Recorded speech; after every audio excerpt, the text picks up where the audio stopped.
ಮಂಡಲದಲ್ಲಿ ಸ್ಮರಿಸಿಕೊಂಡು ಈ ಪಾಠದ ಸಾನ್ನಿಧ್ಯವನ್ನು ವಹಿಸಿರುವ ಶುದ್ಧ ಬ್ರಹ್ಮನಿಷ್ಠ ಸದ್ಗುಣಾನಂದ ಶರಣಬಸವ ಸ್ವಾಮೀಜಿಯವರ ಪಾದಕಮಲಗಳಿಗೆ ಅನುಮತಿದು ಈ ಪಾಠದಲ್ಲಿ ಉಪಸ್ಥಿತರಿದ್ದು ಇಲ್ಲಿಯವರೆಗೆ ಆಲಿಸುತ್ತಿರುವಂತಹ ಎಲ್ಲ ಶ್ರೋತ್ರಿಯ ಬ್ರಹ್ಮನಿಷ್ಠ ಪಾದಕಮಲಗಳಿಗೆ ಪ್ರಣಾಮಗಳು. ನಾವು ಮುಂದಿನ ವರ್ಷ ವಿವೇಕ ಚೂಡಾಮಣಿ ಎಂಬ ಗ್ರಂಥದಲ್ಲಿ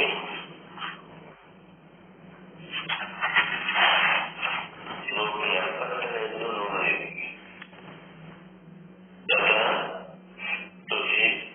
ಶುಚಿ ಸನ್ಮನನಂ ಸತತ್ವಧ್ಯಾನಂ ಚಿರಂ ನಿತ್ಯ ನಿರಂತರಂ ಮುನೇ ತಥೋ ವಿಕಲ್ಪಂ ಪರಮೇಶ ವಿದ್ಮೋ ಇಹೈವ ನಿರ್ವಾಣ ಸುಖಂ ಸಮೃದ್ಧತಿ ಅಂತ ವಿವೇಕ ಚೂಡಾಮಣಿ ಎಂದು ಬರ್ತಕ್ಕಂಥ 70ನೇ ಶ್ಲೋಕವನ್ನು ನಾವು ಚಿಂತನೆಯನ್ನು ಮಾಡಿದೆವು. ಈ ಒಂದು ಶ್ಲೋಕದ ತಾತ್ಪರ್ಯ ಏನು ಅಂತಂದ್ರೆ, ಅನಂತರ ಗುರುಮುಖರಿಂದ ವೇದಾಂತ ವಾಕ್ಯ ಶ್ರವಣ ಮತ್ತು ಅವುಗಳ ಮನನ ನಿತ್ಯವೂ ಸತತವಾಗಿ ಮಾಡುವಂತ ಆತ್ಮೈಕ್ಯ ಚಿಂತನೆ ಇವು ಮುನಿಗೆ ಸಾಧನಗಳಾಗುತ್ತವೆ. ಆನಂತರ ವಿದ್ವಾಂಸನಾದ ಮುನಿಯು ಆ ಶ್ರೇಷ್ಠವಾದ ನಿರ್ವಿಕಲ್ಪ ಸಮಾಧಿಯನ್ನ ಹೊಂದಿ ತಾನು ಬದುಕಿರುವಾಗಲೇ ನಿರ್ವಾಣ ಸುಖವನ್ನ ಅನುಭವಿಸ್ತಾನ ಅಂತ ಹೇಳಿ ಈ ಒಂದು 70ನೇ ಶ್ಲೋಕದ ತಾತ್ಪರ್ಯ.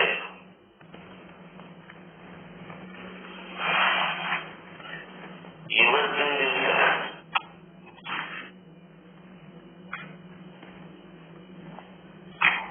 ಶ್ಲೋಕ 71ನೇ ಶ್ಲೋಕ ಏನದ ಅಂತಂದ್ರೆ ಯತ್ಪೋದ್ರವ್ಯಂ ವೇದಾನಿ ಮಹಾತ್ಮಾನಾತ್ಮ ವಿವೇಚನಂ ತದುಚ್ಯತೆ ಮಯಾ ಶ್ರವಣೆ ಕೃತ್ವಾ ಮನ್ಯವಧಾರಯ.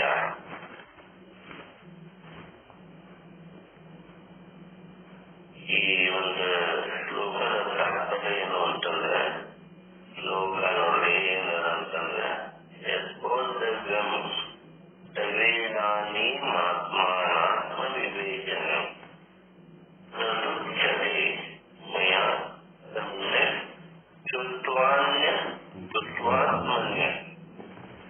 ಕೃತ್ವಾತ್ಮನ್ಯವಧಾರಯ.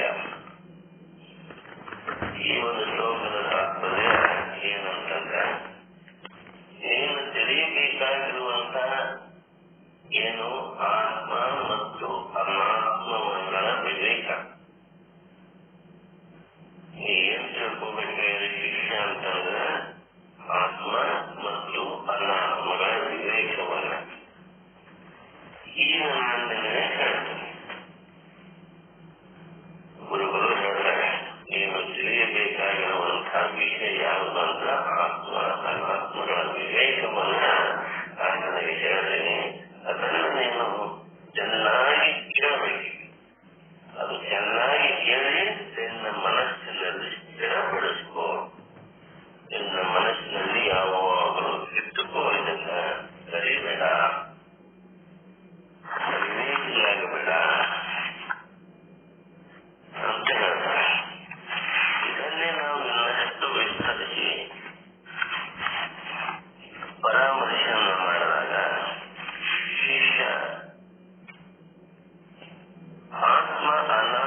ಆಚಾರ್ಯ ಶಂಕರರು ಬಿಡಿಸಿ ಹೇಳ್ತಾ ಇದ್ದಾರೆ. ನಾವು ಆತ್ಮಸ್ವರೂಪದಲ್ಲಿದ್ದೀವಿ. ಆತ್ಮಸ್ವರೂಪ ಇದ್ರೂ ಕೂಡ ಅದು ನಮ್ಮನ್ನ ಜಡವಾದಂಥ ಅನಾತ್ಮಗಳಲ್ಲ. ಈ ಆತ್ಮ ಸ್ವರೂಪವನ್ನ ತಪ್ಪಾಗಿ ತಾದಾತ್ಮ್ಯ ಭಾವ ತಳೆದಿರುವಾಗ ಅಧ್ಯಾಸ ಮಾಡ್ಕೊಂಡಿದ್ದೀವಿ. ನಾವು ಅಧ್ಯಾಸ ಮಾಡಿಕೊಂಡಿದ್ದಕ್ಕೆ ಏನಾಗಿದ್ದೀನಿ ಅಂದ್ರೆ, ನಾನು ಅಲ್ಪನಾಗಿದ್ದೀನಿ, ನಾನು ದುಃಖಿಯಾಗಿದ್ದೀನಿ, ನಾನು ಸಂಸಾರಿಯಾಗಿದ್ದೀನಿ ಅಂತೇಳಿ ಸಂಕಟ ಪಡ್ತಾ ಇರುವುದನ್ನ ಆಚಾರ್ಯರು ನಮ್ಮನ್ನಲ್ಲಿ ಬಿಡಿಸಿ ಹೇಳ್ತಾ ಇದ್ದಾರೆ. ಬರೆಯಲು ಬಾಯಿ ಮಾತಿನಲ್ಲಿ ವಿವೇಕ ಅಂತಂದ್ರೆ ಆತ್ಮ ಅನಾತ್ಮಗಳ ವಿಂಗಡಣೆ ಅಂತ ಎಷ್ಟು ಸಲ ಹೇಳ್ಕೊಂಡ್ರು ಪ್ರಯೋಜನಕ್ಕೆ ಬರುವುದಿಲ್ಲ. ಈ ವಿವೇಕದ ಅರ್ಥವನ್ನ ನಾನು ಬರೀ ಬಾಯಿ ಮಾತನಾಗ ಹೇಳಿದ್ರೆ ಆತ್ಮ ಅನಾತ್ಮಗಳ ವಿಂಗಡಣೆಯನ್ನು ನಾವು ಮಾಡಬೇಕು ಅಂತ ಎಷ್ಟು ಸಲ ಹೇಳುವುದು ನಮಗ ಯಾವುದೂ ಪ್ರಯೋಜನ ಬರುವುದಿಲ್ಲ. ಈ ನಾನಾತ್ಮವನ್ನ ತೋರುವ ದೃಶ್ಯ ಪ್ರಪಂಚಕ್ಕೆ ವಿಭಿನ್ನವಾಗಿರುವಂತ ಆತ್ಮನನ್ನ ಅನುಭವ ಪೂರ್ವಕವಾಗಿ ನಮ್ಮಲ್ಲೇ ನಾವು ಕಂಡುಕೊಳ್ಳಬೇಕಾಗಲ್ಲ.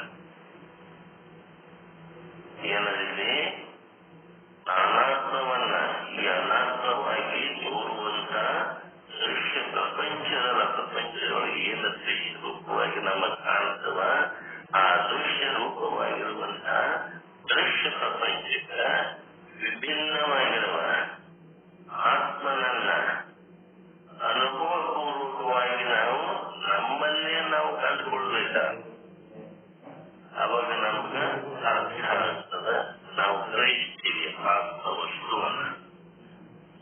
ಶಿಷ್ಯ ಕೇವಲ ಶ್ರವಣದಿಂದ ಈ ವಿಷಯವನ್ನ ಅರ್ಥದ ಸಾಗುವುದಿಲ್ಲ. ಶಿಷ್ಯ ಕೇವಲ ಈ ಶ್ರವಣದಿಂದ ಮಾತ್ರ ವಿಷಯವನ್ನ ಅರ್ಥರಾಗಲು ಸಾಗುವುದಿಲ್ಲ ಅಂತೇಳಿ ಆಚಾರ್ಯರು ಒತ್ತಿ ಹೇಳಿದ್ದಾರೆ. ಪ್ರತಿಯೊಬ್ಬನು ಆತ್ಮ ಅನಾತ್ಮಗಳ ವಿವೇಕವನ್ನ ತನ್ನಲ್ಲಿಯೇ ದೀರ್ಘವಾಗಿ ಆಲೋಚನೆ ಮಾಡಿ ಪ್ರತಿಯೊಬ್ಬರು ರೀತಿಯಾಗಿ ಮಾಡಬೇಕು. ಇದು ಆತ್ಮ, ಇದು ಅನಾತ್ಮ, ಇವುಗಳ ವಿವೇಕವನ್ನ ನಾವು ತುಲನೆ ಮಾಡಬೇಕು. ತುಲನೆ ಮಾಡಿ ವಿವೇಕವನ್ನ ತನ್ನಲ್ಲಿಯೇ ನಾವು ದೀರ್ಘವಾಗಿ ತುಲನೆಯ ಆಲೋಚನೆ ಮಾಡಬೇಕು, ಮುಂದೆ ವಿಮರ್ಶೆ ಮಾಡಬೇಕು. ಅಂದ್ರೆ ಮುಂದಿನ ಶ್ಲೋಕಗಳಲ್ಲಿ ಪ್ರತಿಪಾದಿಸಿದಂತ ಸತ್ಯ ವಸ್ತುವನ್ನು ನಾವು ಮನಗಾಣಬೇಕು. ಮತ್ತೆ ಮುಂದೆ ಬರುವ ಹೇಳ್ತಾರೆ ಶ್ಲೋಕವನ್ನು, ಆ ಶ್ಲೋಕಗಳಲ್ಲಿ ನಾವು ಸತ್ಯವಾದಂತಹ ತತ್ವ ಏನದ ಅನ್ನೋದನ್ನು ನಾವು ಮಾಡ್ಕೊಂಡಿವಿ, ತಿಳ್ಕೊಂಡಿವಿ, ವಿಮರ್ಶಿಸಿದೀವಿ, ಆಲೋಚಿಸಿದೀವಿ ಅಂತಂದ್ರೆ ನಮಗೆ ಸತ್ಯ ತತ್ವ ನಮಗ ಅರ್ಥ ಆಗ್ತದ ಅನ್ನೋ ವಿಷಯವನ್ನ ಈ ಶಂಕರರು ಈ ಶ್ಲೋಕದ ಮುಖಾಂತರ ನಮಗೆ ತಾತ್ಪರ್ಯವನ್ನ ಉಪದೇಶ ಮಾಡ್ತಾರೆ. ಈ ಒಂದು 4 ನುಡಿಗಳನ್ನು ತಮ್ಮೆಲ್ಲರ ಪಾದಗಳಿಗೆ ಅರ್ಪಿಸಿ ನನ್ನ ನುಡಿಗಳಿಗೆ ವಿರಾಮ ಹೇಳ್ತೀನಿ. ಓಂ ಶಾಂತಿ ಶಾಂತಿ ಶಾಂತಿ. ಈಗ ಗುರುಗಳು ತಮ್ಮ ಒಂದು ವಿಚಾರ ಬರ್ತಕ್ಕಂಥ ಮೋಕ್ಷದ ವಿಚಾರಗಳನ್ನ ನಮಗೆ ಎಳೆಯಾಗಿ ಬಿಡಿಸಿಕೊಡ್ತಾರೆ. ನಾವೆಲ್ಲ ಆಲಿಸಬೇಕು ಅಂತೇಳಿ ವಿನಂತಿಸಿಕೊಳ್ತೇನೆ.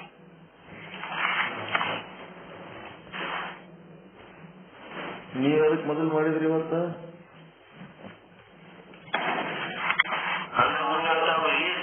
ಈಗ ಬಂದಲ್ಲ ಏನ್ ತಯಾರಾಗಿರೋ ಇಲ್ಲೋ ಈಗ ಎತ್ತಿದ್ರು ಅಂತ ಹೇಳಿಕೊಂಡು ಕಾಳಜಿ ಮಾಡಿ ಮತ್ ನೀವೆಲ್ಲ ಹೋಗ್ಲಿಕ್ಕಿದ್ದೀರೇನೋ ಅನ್ಕೊಂಡೆ. ಹಂಗಿಲ್ರಿ ಅಂದ್ರೆ ನಾವು ಸ್ವಲ್ಪ ಲೇಟ್ ಮಾಡಿದ್ರೆ ಅದಕ್ಕೆ ನಾವು ಒಮ್ಮೆ ಎಕ್ಸಾಮ್ ಗಡ್ಬಡಿ ಒಳಗೆ ಆಗಬಾರ್ದು ಅಂತ ಹೇಳಿ ಸಂಸಾರ ಚಿಂತೆ ಮಾಡ್ಲಕತ್ತೀವಿ ನಮ್ದು. ಹೊಲದ ರೊಕ್ಕ ಜಮ ತಗೋಬೇಕಾಗ ಇಲ್ಲ ಅದೇ ಅದು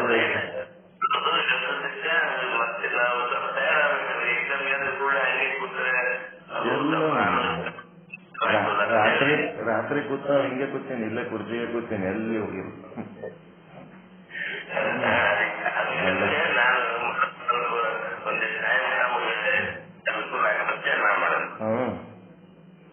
ರಾತ್ರಿ ಊಟ ಆದ್ಮೇಲೆ ಕುಂತ ಇಷ್ಟೇ ಕೂತೀನಿ, ಈಗ ಸೇರಿ ಎಲ್ಲಿ ಹೋಗಿಲ್ಲ. ಎಲ್ಲ ಲೆಕ್ಕಪತ್ರ ಮಾಡ್ಕೋಬೇಕಲ್ರಿ. ಬಡಜಂಗಮರು ಹೆಂಗಂಗೋರು ಜಮಾಸಿ ಕಷ್ಟಪಟ್ಟು ಏನೋ ಮಾಡಿರ್ತೀವಿ. ಇಲ್ಲ ಏನ್ ಮಾಡ್ತೀವ, ಎಲ್ಲಿ ಹೆಂಗ ಏನಾಗ್ತದೋ ಯಾವನಿಗೆ ಗೊತ್ತು. ಎಲ್ಲ ಈಶ್ವರನೇ ಬಲ್ಲ.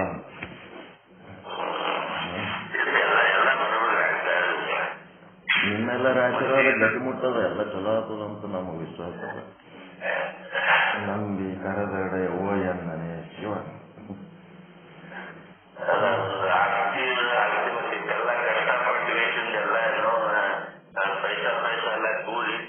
ಇದು ಮಾಡಿದ್ದು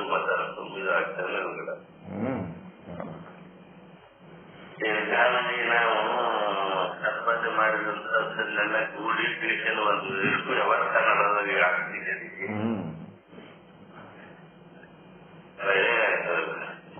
ಆಶೀರ್ವಾದ ಆಯ್ತು, ಸಂತೋಷ.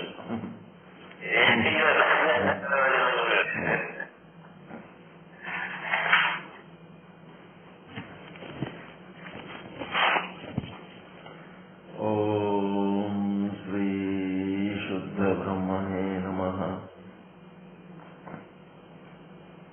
ಸಮಸ್ತ ಶುದ್ಧ ಬ್ರಹ್ಮ ಸ್ವರೂಪರೇ, ತಮ್ಮೆಲ್ಲರಿಗೂ ಅನಂತ ಅನಂತ ಶರಣ ಶರಣಾರ್ಥಿಗಳು.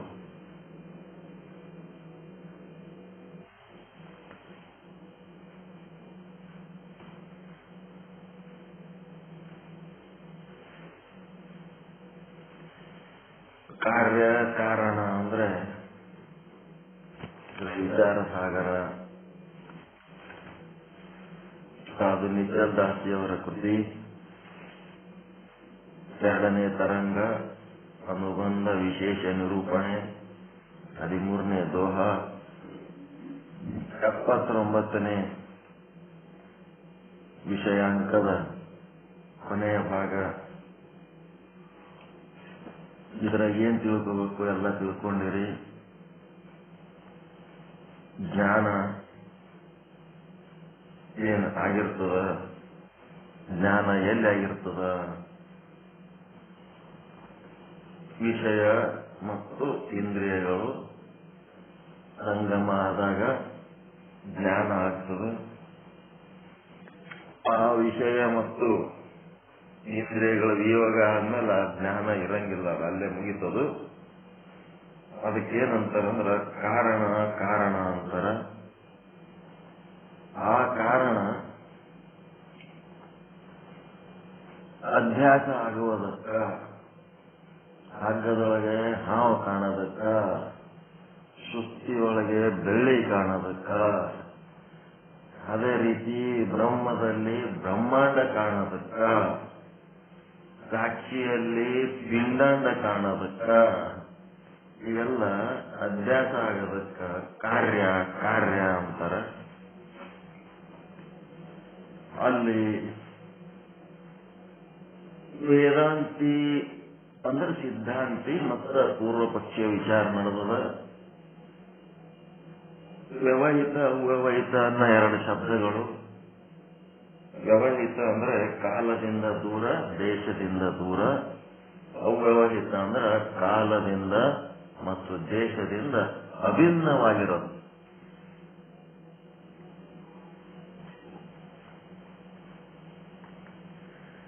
ಆ ವೇದಾಂತ ಸಿದ್ಧಾಂತಿ ಏನ್ ಹೇಳ್ತಾನ, ಕಾರ್ಯ ಮತ್ತು ಕಾರಣ. ಈಗ ಅಧ್ಯಾಸ ಅನ್ನೋ ಕಾರ್ಯ ಆಗ್ಬೇಕಾದ್ರೆ ಅದಕ್ಕೆ ಅಧ್ಯಾಸಕ್ಕೆ ಹೇತುವಾದ ಕಾರಣ, ಅದು ಜ್ಞಾನ ಏನದಂದ್ರೆ ಅವ್ಯವಹಿತವಾಗಿದ್ದರೆ ಅಧ್ಯಾಸ ಆಗ್ತದ ಅಂತ ಹೇಳ್ತಾರೆ. ಅವ್ಯವಹಿತವಾಗಿರಬೇಕು, ಪೂರ್ವಕಾಲದಲ್ಲಿ ಇರಬೇಕನ್ನೋದು ಇಬ್ರು ಒಪ್ಕೋತಾರ. ಆದ್ರೆ ಅಲ್ಲಿ ಸಮಸ್ಯೆ ಬಂದದ್ದೇನು ವ್ಯವಹಿತ ಅವ್ಯವಹಿತ. ಪೂರ್ವ ಪಕ್ಷಿ ಏನಂತಾನ, ವ್ಯವಹಿತವಾಗಿದ್ದದ ಅಂತನು. ಕಾರಣ ಏನದಲ್ಲ ಕಾರ್ಯಕ್ಕೆ ವ್ಯವಹಿತವಾಗಿರ್ತದ. ಹ್ಯಾಂಗಿರ್ತದ ಅಂದ್ರೆ ಎಂದೋ ಮಾಡಿದ ಪಾಪ ಪುಣ್ಯ ಕಾರ್ಯಗಳು ಹಿಂದೆ ಎಂದೋ ಮಾಡಿದ ಪಾಪ ಪುಣ್ಯ ಕಾರ್ಯಗಳು ಕರ್ತೃತ್ವಗಳು ಮುಂದೆ ಯಾವುದೋ ಜನ್ಮದಲ್ಲಿ ಎಂದೋ ಏನ್ ಮಾಡ್ತಾವ, ಸ್ವರ್ಗ ನರಕ ಸುಖ ದುಃಖಾದಿಗಳನ್ನ ಉಂಟು ಮಾಡ್ತಾವ. ಹೀಗಾಗಿ ಕಾರ್ಯ ಮತ್ತು ಕಾರಣ, ಕಾರ್ಯ ಅಂದ್ರೆ ಏನಂತ ಇಟ್ಕೊಂಡಿರಿ, ಕಾರ್ಯ ಅಂದ್ರೆ ಅಜ್ಞಾನ, ಕಾರಣ ಅಂದ್ರೆ ಜ್ಞಾನ. ಅದಕ್ಕೆ ಇಲ್ಲಿ ಸಮಸ್ಯೆ ಬಂದದ್ದೇನು, ಪೂರ್ವ ಪಕ್ಷಿ ಏನ್ ಹೇಳ್ತಾನ, ವ್ಯವಹಿತವಾದಂತ ಕಾರಣಗಳು ಕಾರ್ಯಕ್ಕೆ ಹೇತು ಆಗ್ತದ ಅಂತ ಪೂರ್ವ ಪಕ್ಷಿ ಹೇಳ್ತಾನ. ಆದ್ರೆ ನಿಶ್ಚಲ್ ದಾಸ್ ಸಿದ್ಧಾಂತಿ ಅದು ಒಪ್ಪಂಗಿಲ್ಲ. ಅವ್ಯವಹಿತವಾದಂತ ಕಾರಣನೇ ಏನಾಗ್ತದ, ಅಧ್ಯಾಸ ಎನ್ನ ಕಾರ್ಯಕ್ಕೆ ಹೇತು ಆಗ್ತದ ಅಂತ ಹೇಳ್ತಾನ. ಅದಕ್ಕೆ ವ್ಯವಹಿತ ಅವ್ಯವಹಿತ ದೇಶದಿಂದ ದೂರ ಕಾಲದಿಂದ ದೂರ ಇತ್ತು ಅಂತಂದ್ರೆ ಉದಾಹರಣೆಗಳು ಕೊಡ್ತಾರ. ಈಗ ರೀ ಒಂದು ಕಡೆ, ಕೆಸರು ಒಂದು ಕಡೆ, ಕುಂಬಾರ ಒಂದು ಕಡೆ, ಬೇರೆ ಬೇರೆ ಊರಾಗಿದ್ರು ಅಂತಂದ್ರ ಗಡಿಗೆ ಮಾಡ್ಲಿಕ್ಕೆ ಬರಂಗಿಲ್ಲ.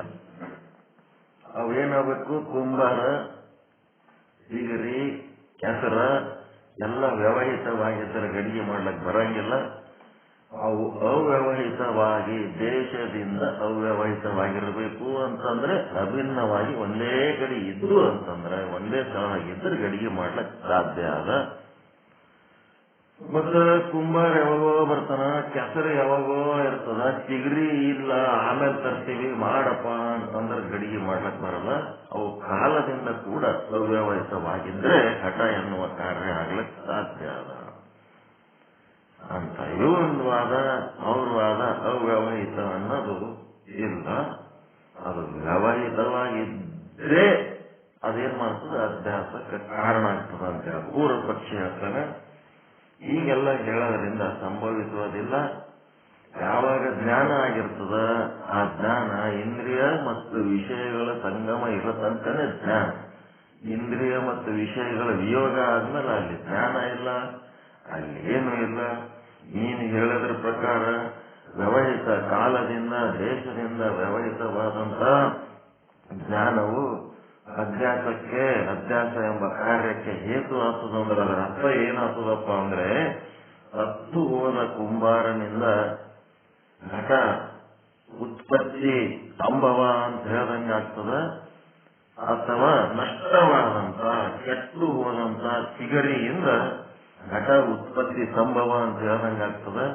ಆ ನಷ್ಟವಾದಂತ ಮತ್ತು ತಪ್ಪು ಹೋದಂತ ಕುಂಬಾರನಿಂದ ಘಟ ಉತ್ಪತ್ತಿ ಅನ್ನೋದು ಹೇಳೋ ಎಷ್ಟು ಹಾಸ್ಯಾಸ್ಪದ ಆಗ್ತದೋ ಅದೇ ರೀತಿ ನೀನ್ ಹೇಳೋದು ವ್ಯವಹಿತವಾದಂತಹ ಕರ್ಮಗಳು ಜ್ಞಾನಗಳು ಏನದವ ಮುಂದ ಈ ಒಂದು ಪಾಪ ಪುಣ್ಯಗಳಿಂದ ಉಂಟಾಗುವ ಸುಖ ದುಃಖಾದಿಗಳಿಗೆ ಅಥವಾ ಅಧ್ಯಾಸಗಳಿಗೆ ಕಾರಣ ಆಗ್ತದೆ ಅನ್ನೋದಷ್ಟೇ ಹಾಸ್ಯಾಸ್ಪದ.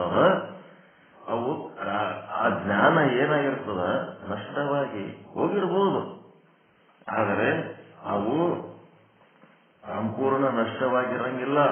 ಅವು ಹೆಂಗಿರ್ತಾವ, ಸಂಸ್ಕಾರ ರೂಪದಲ್ಲಿ ಚಿತ್ತದಲ್ಲಿ ಸಂಗ್ರಹ ಆಗಿ ಉಳಿದಿರ್ತಾವ.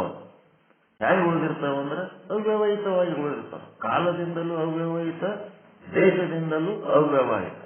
ಜನ್ಮಾಂತರದಲ್ಲಿ ಮಾಡಿದ ಪಾಪ ಪುಣ್ಯ ಕರ್ಮಗಳ ಸಂಸ್ಕಾರಗಳು ನಮ್ಮ ಚಿತ್ತದಲ್ಲಿ ಅಂತಃಕರಣದಲ್ಲಿ ಕಾಲದಿಂದಲೂ ಅವ್ಯವಹಿತದವ, ದೇಶದಿಂದಲೂ ಅವ್ಯವಹಿತದವ.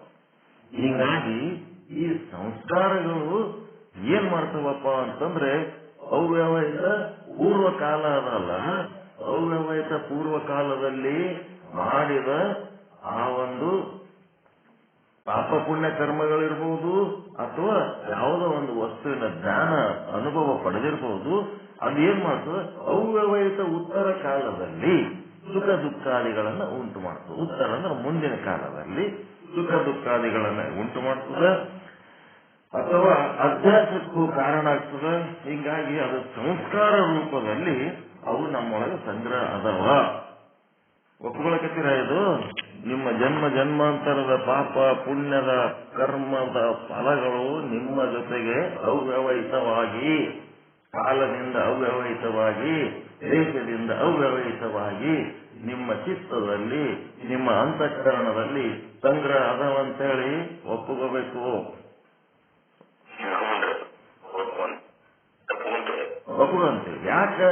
ಅವು ನಮ್ಮೊಳಗ ಹಂಗಿದ್ದಕ್ಕೆ ನಮ್ಮ ಹಣೆ ಬರೋ ಒಂದ್ ನಮೂನಿ ಅದ, ನಿಮ್ ಹಣೆ ಬರೋ ಒಂದ್ ನಮೂನಿ ಅದ, ನಮ್ ಜೀವನ ಒಂದ್ ನಮೂನಿ ಅದ, ನಿಮ್ ಜೀವನ ಒಂದ್ ನಮೂನಿ ಅದ. ನಾವು ಒಂದ್ ಊರಾಗ ಹುಟ್ಟಿವಿ, ನೀವು ಒಂದ್ ಊರಾಗ ಹುಟ್ಟಿರಿ. ನಿಮ್ ಗಂಡ ಹೆಂಡತಿ ಮಕ್ಕಳು ತಂದೆ ತಾಯಿ ಒಂದ್ ನಮೂನಿ ಬೇರೆನೇ ಅದಾರ, ನಮ್ಮವ್ರ ಒಂದ್ ನಮೂನಿ ಬೇರೆನೇ ಅದಾರ. ಯಾಕಂದ್ರ ನಾವು ಮಾಡಿದ ಕರ್ಮ, ನಮ್ ಕರ್ಮಗಳು ನಮಗ ಫಲ ಕೊಡ್ಲಕತ್ತಾವ. ಇದು ಹಿಂಗ ಇದ್ದು ಈಗ ಆ ಸಂಸ್ಕಾರಗಳು ರೂಪದಲ್ಲಿ ನಮ್ಮಲ್ಲಿ ಆ ಜ್ಞಾನ ನಷ್ಟ ಆಗಿರಲ್ಲ, ಅದು ಸಂಸ್ಕಾರ ರೂಪದಲ್ಲಿ ನಮ್ಮಲ್ಲಿ ಸಂಗ್ರಹ ಆಗಿರ್ತದೆ. ಹಿಂಗಾಗಿ ಆ ಸಂಸ್ಕಾರಗಳು ಅವ್ಯವಹಿತವಾಗಿರ್ತವ. ಬರೇ ನೀ ಎಂದೋ ನೋಡಿದ ಎಲ್ಲೋ ಅಡವಿ ಒಳಗ ಒಂದು ಹುಲಿ ನೋಡಿನಿ, ಅದು ನೆನಪು ಮಾಡ್ಕೊಂಡ್ರೆ ಈಗ ಅಂಜಿಕೆ ಬಾ ಅಂದ್ರೆ ಯಾಕೆ ಬರ್ತದ? ಅದು ವ್ಯವಹಿತವಾದಂತ ಹುಲಿ, ಕಾಲದಿಂದ ದೇಶದಿಂದ ವ್ಯವಹಿತವಾದಂತ ಹುಲಿ ನೋಡಿ ಈಗ ಅಂಜಿಕೆ ಬಾ ಅಂದ್ರೆ ಯಾಕೆ ಬರ್ತದದು? ಬರಂಗಿಲ್ಲ. ಅವ್ಯವಹಿತವಾಗ್ಯದ ಅದು ಹುಲಿ. ಈಗ ಹಾವು ಅವ್ಯವಹಿತವಾಗ್ಯದ. ಅದು ಯಾವ ರೂಪದಲ್ಲಿ? ಸಂಸ್ಕಾರ ರೂಪದಲ್ಲಿ ಅದ. ಆ ಸಂಸ್ಕಾರ ರೂಪದಲ್ಲಿ ಇದ್ದುದಕ್ಕೆ ನಮಗ ಅಂಥದೇ ಒಂದು ಸಾದೃಶ್ಯವಾದ ವಸ್ತು ಕಣ್ಣೆದರಿಗೆ ಕಂಡಾಗ ನಮ್ಗೇನಾಯ್ತು? ಅಭ್ಯಾಸ ಆಯ್ತು, ಅಂಜಿಕೆ ಮಾಡ್ಲಕ್ಕ. ಸಾದೃಶ್ಯ ವಸ್ತುವಿನಲ್ಲಿ ಅಭ್ಯಾಸವಾಗುತ್ತದೆ. ಅವ್ಯವಹಿತ ಪೂರ್ವಕಾಲದ ಜ್ಞಾನದ ಸಂಸ್ಕಾರದ ಕಾರಣ ನಮಗೆ ಅಭ್ಯಾಸ ಆಗ್ತದ, ಸುಖ ದುಃಖಾದಿಗಳನ್ನು ಉಂಟು ಮಾಡ್ತದೆ. ಸುಮಾರು ದಿನಗಳಿಂದ ಇದು ಹೇಳಿ ಏನ್ ಮಾಡ್ತಾ ಇದ್ದೀವಿ? ಆ ಜ್ಞಾನ ಏನ್ ಆದಲ್ಲ, ಪೂರ್ವ ಪಕ್ಷಿ ಹೇಳಿದಂತ 5 ಸಾಮಗ್ರಿಗಳ ಪೈಕಿ 1ನೇ ಸಾಮಗ್ರಿ ಏನದಪ್ಪ ಅಂದ್ರೆ ಪೂರ್ವಕಾಲದಲ್ಲಿ ಉಂಟಾದಂತ ಆ ವಸ್ತುವಿನ ಸತ್ಯ ವಸ್ತುವಿನ ಜ್ಞಾನ. ಅದು ಅಭ್ಯಾಸಕ್ಕೆ ಕಾರಣ ಆಗ್ತದಂತನ. ಸತ್ಯ ವಸ್ತುನೂ ಇರ್ಬೋದು, ನಿತ್ಯ ವಸ್ತುನೂ ಇರ್ಬೋದು, ಕರೆ ಹಾವು ಇರ್ಬೋದು, ರಬ್ಬರ್ ಹಾವು ಇರ್ಬೋದು, ಜಾದುಗಾರನ ಹಾವನು ಇರ್ಬೋದು. ಜಾದುಗಾರನ ಒಂದು ಈಚಲ ಮರ, ಅದು ನಿಜವಾದ ಈಚಲ ಮರ ಅಲ್ಲವೇ ಅಲ್ಲ. ಅಂಥದನ್ನು ನೋಡಿ ಅವನಿಗೆ ಮುಂದ ಅಡಿಕೆ ಮರ, ಉತ್ತತ್ತಿ ಮರ ಅವೆಲ್ಲ ಒಂದೇ, ತಾಳೆ ಮರ ಎಲ್ಲ ಒಂದೇ ತರ ಅದಲ್ಲ. ಅವು ನೋಡಿಕೆ ಅವ ಈಚಲ ಮರ ಅಂತ ಅಭ್ಯಾಸ ಆಯ್ತು. ಹೀಗಾಗಿ ಸತ್ಯವಾಗಿರಲೇಬೇಕಂತೇನಿಲ್ಲ. ಮತ್ತೆ ವ್ಯವಹಿತವಾಗಿ ಇದ್ದದ್ದು ನಮಗೆ ಅಭ್ಯಾಸಕ್ಕೆ ಕಾರಣ ಆಗಂಗಿಲ್ಲ. ಅವ್ಯವಹಿತವಾಗಿ ನಮ್ಮ ಜೊತೆಗೆ ಇರುವ ಆ ಜ್ಞಾನದ ಸಂಸ್ಕಾರಗಳ ಕಾರಣ ನಮ್ಗೆ ಅಭ್ಯಾಸ ಆಗ್ತದ ಅಂತ ಹೇಳಿ ಏನ್ ಮಾಡ್ತಾನ? ಪೂರ್ವಜನ್ಯ ಸತ್ಯ ವಸ್ತುವಿನ ಪೂರ್ವಜನ್ಯ ಜ್ಞಾನದ ಈ ಸಂಸ್ಕಾರ ಇರಲೇಬೇಕೆಂಬ ನಿಯಮವಿಲ್ಲ. ಆ ಜ್ಞಾನದ ಸಂಸ್ಕಾರ ಅಂತಂದ್ರೇನು? ಅವಾಗಿಂದ ಸಂಸ್ಕಾರ ಅದು ವ್ಯವಹಿತ. ಹಿಂದಿನ ಕಾಲದ ಸಂಸ್ಕಾರ ಇರ್ಬೇಕಂತಿಲ್ಲ. ಆ ಸಂಸ್ಕಾರ ನಮ್ಮ ಜೊತೆಗೆ ಅವ್ಯವಹಿತ ಏನದಲ್ಲ, ಆ ಸಂಸ್ಕಾರದಿಂದ ನಮಗೆ ಅಭ್ಯಾಸ ಆಗ್ತದೆ. ಪೂರ್ವಜನ್ಯ ಆ ಸತ್ಯ ವಸ್ತುವಿನ ಜ್ಞಾನದ ಸಂಸ್ಕಾರ ಅಂದ್ರೆ ಅವಾಗ ನೋಡಿದ್ದು ನೆನಪು, ಅದು ಅದರಿಂದ ಆಗಂಗಿಲ್ಲ. ನಮ್ಮೊಳಗ ಅವು ವಾಸನ ರೂಪದಲ್ಲಿ ಅವು ಇರ್ತಾವ, ಅವರಿಂದ ಆಗ್ತದ ಅಂತ ಹೇಳ್ತಾರೆ.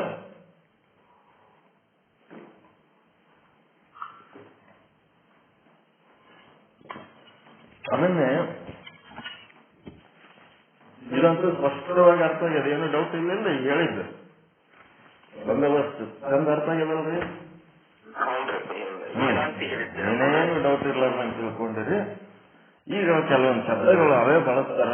ಧರ್ಮ ಅಧರ್ಮ, ಪಾಪ ಪುಣ್ಯ, ಶುಭ ಕರ್ಮ ಅಶುಭ ಕರ್ಮ, ಹಿಂಗೆಲ್ಲ ಇವಕ್ಕೇನಂತಾರ ಕರ್ತೃತ್ವ ಶಬ್ದಕ್ಕೆ ಇವುಗಳನ್ನ ಬಳಸ್ತಾರ. ವಕ್ತೃತ್ವಕ್ಕೆ ಏನ್ ಬಳಸ್ತಾರಪ್ಪ ಅಂದ್ರೆ ಸುಖ ದುಃಖ, ಮತ್ತೆ ಸ್ವರ್ಗ ನರಕ, ಮತ್ತೆ ಒಳ್ಳೆ ಅದೃಷ್ಟ ಕೆಟ್ಟ ಅದೃಷ್ಟ, ಗುಡ್ ಲಕ್ಕು ಬ್ಯಾಡ್ ಲಕ್ಕು ಅಂದಿರಲ್ಲ, ಅವು ಯಾವ ಬೇರೆ ಎಲ್ಲಿದು ಬಂದಿಲ್ಲ ಲಕ್, ನಿಮ್ಮವೇ ಲಕ್ ಅವು. ನಿಮ್ಮ ಶುಭ ಅಶುಭ ಕರ್ಮಗಳ ಫಲನೇ ಗುಡ್ ಲಕ್ ಬ್ಯಾಡ್ ಲಕ್ಗಳಾಗಿ ಬರ್ತಾವ. ನನ್ನ ಅದೃಷ್ಟದಲ್ಲಿ ಏನಿದೆ ಯಾರಿಗ್ ಗೊತ್ತು ಅಂತಿರ್ತಾರ. ನೀ ಏನ್ ಮಾಡಿ ಬಂದಿದೆ ಅದೇ ಇರ್ತದೆ, ಮತ್ತೇನಿರ್ತ.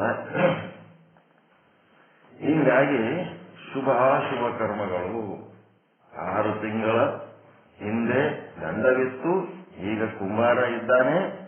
ಆದ್ದರಿಂದ ಇಲ್ಲಿ ಘಟ ಉತ್ಪತ್ತಿ ಆಗಲಿ ಅಂದ್ರೆ ವ್ಯವಹಿತ ಪೂರ್ವ ಕಾಲದಲ್ಲಿ ಕುಮಾರ ಇದ್ದ, ಅವ್ಯವಹಿತ ಪೂರ್ವ ಕಾಲದಲ್ಲಿ ಇಲ್ಲ.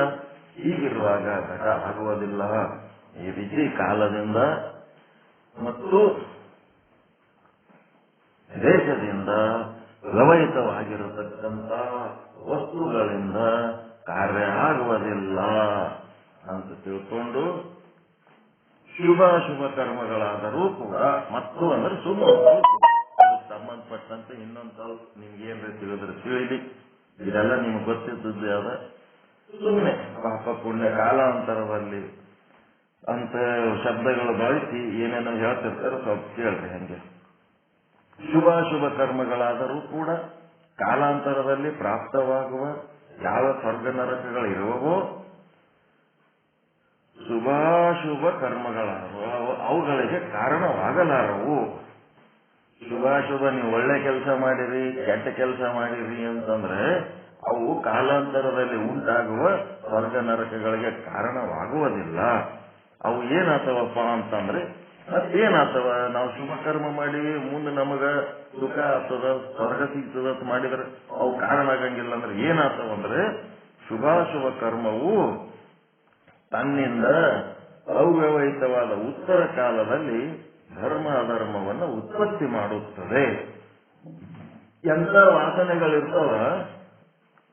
ಧರ್ಮ ಅಧರ್ಮ ಅಂದ್ರೆ ಏನು? ನಡೆದು ನಮ್ಮ ನಡೆ, ನಾವು ನಡ್ಕೊಳ್ಳೋದಕ್ಕೆ ಧರ್ಮ ಅಧರ್ಮ. ಆ ವಾಸನೆಗಳು ಏನ್ ಮಾಡ್ತಾವ್ರಿ? ಅದಿನ್ನೇ ಮತ್ತೆ ಮಾಡ್ಲಕ್ಕತ್ತಾವ. ಶುಭ ಕರ್ಮಗಳು ಶುಭ ಕರ್ಮಗಳನ್ನೇ ಮಾಡ್ಲಕ್ಕತ್ತಾವ, ಕೆಟ್ಟ ಕರ್ಮಗಳು ಕೆಟ್ಟ ಕರ್ಮಗಳನ್ನೇ ಮಾಡ್ಲಕ್ಕತ್ತಾವ ಮುಂದವು. ಈಗ ಒಬ್ಬನು ಫ್ರೆಂಡ್ ಬರ್ತಾನ, ನೀವು ಸುಮ್ಮ ಕುಂತೀರಿ, ನಡಿಯಪ್ಪ ದೋಸ್ತ ಎಲ್ಲಿಗೆ ಹೋಗಮ್ಮ ಅಂದ್ರೆ ಎಲ್ಲಿಗೆ ಹೋಗ್ಬೇಕು? ಅಲ್ಲಿ ಗುರುಗಳು ಬಂದಾರ, ಬೆಟ್ಟದ ಮೇಲೆ ಪ್ರವಚನ ಹೇಳಕತ್ತಾರ, ಬಹಳ ಚಲೋ ಹೇಳಕತ್ತಾರ, ನಡಿ ಹೋಗಮ್ಮ, ಎಲ್ಲರೂ ಹೋಗಕತ್ತಾರ, ಹೋಗಮ್ಮ ನಡಿ. ಈಗ ಒಂದನೇ ಆಯ್ತು, ಇನ್ನೊಬ್ಬ ಬರ್ತಾನ, ನಡಿಯಪ್ಪ ಅದು ಎಲ್ಲ ತಯಾರಾದಂಗೆ ಕಾಣ್ಲಕತ್ತಿದಿ, ನಾನು ಈಗ ಪ್ರವಚನ ಕೇಳಿ ಏನ್ ಮಾಡ್ತೀನಿ ನಡಿ. ಕೇಳ್ದವೇನು ಉದ್ದಾರ ಏನ, ಹೇಳ್ದವೇನು ಉದ್ದಾರ ಏನ. ಅಲ್ಲಿ ಐಶ್ವರ್ಯ ರಾಯ್ ಬಂದಾಳ ರಂಗಮಂದಿರದಾಗ, ಅಲ್ಲಿ ಹೋಗಮ್ಮ ನಡಿ. ಜಗ್ಗಿ ಮಂದಿ ಅಲ್ಲಿಗೆ ಹೋಗ್ಯಾರ, ರಶ್ ಅಂದ್ರೆ ರಶ್ ಅದ, ಅಲ್ಲಿ ಹೋಗಮ್ಮ ನಡಿ. ಈಗೇನ್ ಮಾಡ್ಬೇಕು? ಐಶ್ವರ್ಯ ರಾಯ್ ನೋಡ್ಲಕ್ ಹೋಗ್ಬೇಕ, ಗುರುಗಳ ಪ್ರವಚನ ಕೇಳಕ್ ಹೋಗ್ಬೇಕ. ಸಮಸ್ಯೆ ಏನಾಯ್ತು? ಈಗ ಮನಸ್ಸು ತಣ್ಣಗಿತ್ತು, ಅದು ಏನ್ ಮಾಡ್ಲಕ್ಕತ್ತು? ಆ ಕಡೆ ಒಲೆ ಈ ಕಡೆ ಒಲೆ, ಮನಸ್ಸು ಏನಾಗ್ಬಿಡುತ್ತು? ಉತ್ಪತ್ತಿ ಆಯ್ತು. ಅಂತರಂಗದ ಸರೋವರ ಶಾಂತವಾಗಿದ್ದರೆ ಕಲ್ಲು ಬಿತ್ತು, ಆ ಕಡೆ ಒಲೆ ಈ ಕಡೆ ಒಲೆ. ಇದಕ್ಕೇನಂತಾರೆ? ಸಂಕಲ್ಪ ವಿಕಲ್ಪ. ಈ ಸಂಕಲ್ಪ ವಿಕಲ್ಪಗಳು ಏನ್ ಮಾಡ್ತಾವಪ್ಪ ಅಂತಂದ್ರೆ ನಿಮ್ಮ ಬುದ್ಧಿಯ ಒಂದು ನಿರ್ಧಾರ ಬರತನ ಕಾಯ್ತಾವ. ಬುದ್ಧಿ ನಿರ್ಧಾರ ಬರ್ಬೇಕಲ್ಲ ನಿಮ್ಮೊಳಗೆ ಬುದ್ಧಿ. ಅದು ಬುದ್ಧಿ ಸರಿಗಿದ್ದಿಲ್ಲ ಅಂತಂದ್ರ ಎಲ್ಲಿ ಕರ್ಕೊಂಡು ಹೋಗ್ತದದು?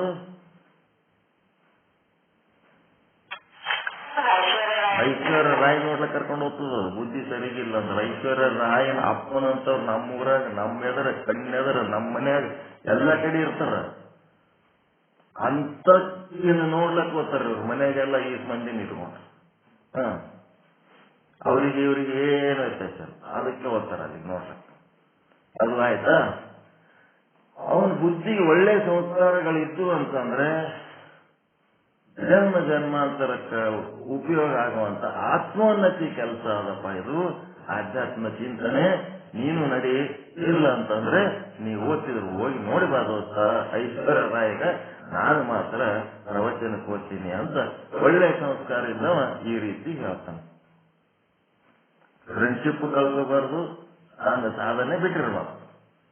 ಹಂಗಿರೋದು ಫ್ರೆಂಡ್ ಅನ್ನು ನಾವು ಎಲ್ಲಿ ಕರ್ಕೊಂಡು ಹೋಗ್ತಾನ, ಏನ್ ಹೇಳ್ತಾನ ಎಲ್ಲ ಊಟ ಮಾಡ್ಕೊತವ್ರ ಫ್ರೆಂಡ್ ಅಂತಾರೆ. ನಾವು ಸನ್ಮಾರ್ಗದಲ್ಲಿದ್ದು ಇನ್ನೊಬ್ಬರನ್ನು ಸನ್ಮಾರ್ಗಕ್ಕೆ ಪ್ರಯತ್ನ ಮಾಡಬೇಕು.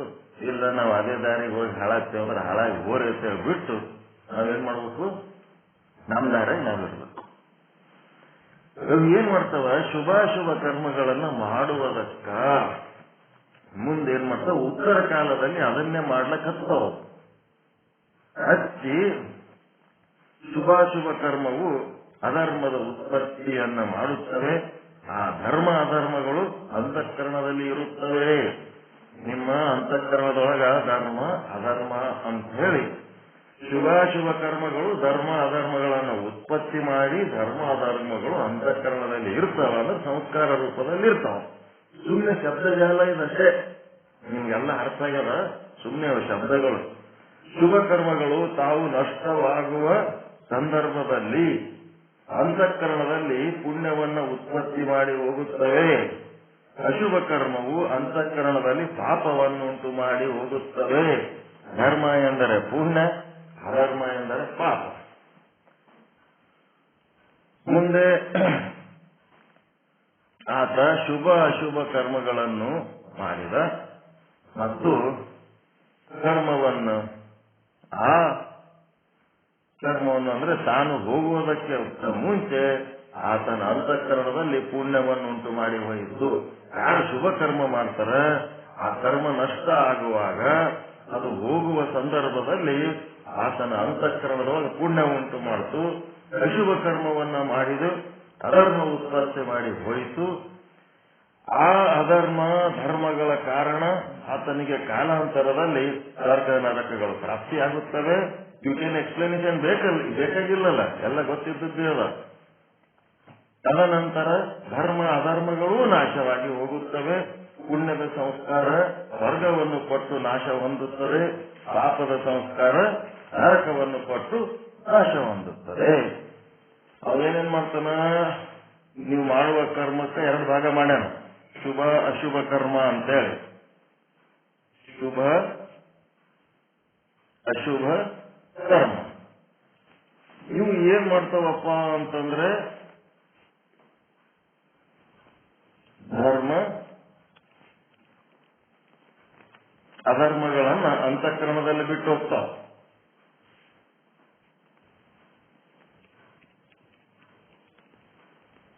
ಅಂತಃಕರಣದಲ್ಲಿ ಉಂಟು ಮಾಡುತ್ತವೆ. ಉಂಟು ಮಾಡಿ ಏನ್ ಮಾಡ್ತವ, ನಾಶವಾಗುತ್ತವೆ. ಶುಭ ಅಶುಭ ಕರ್ಮಗಳು ಏನ್ ಮಾಡ್ತವ, ಧರ್ಮ ಅಧರ್ಮಗಳನ್ನ ಅಂತಃಕರಣದಲ್ಲಿ ಉಂಟು ಮಾಡಿ ನಾಶವಾಗುತ್ತವೆ.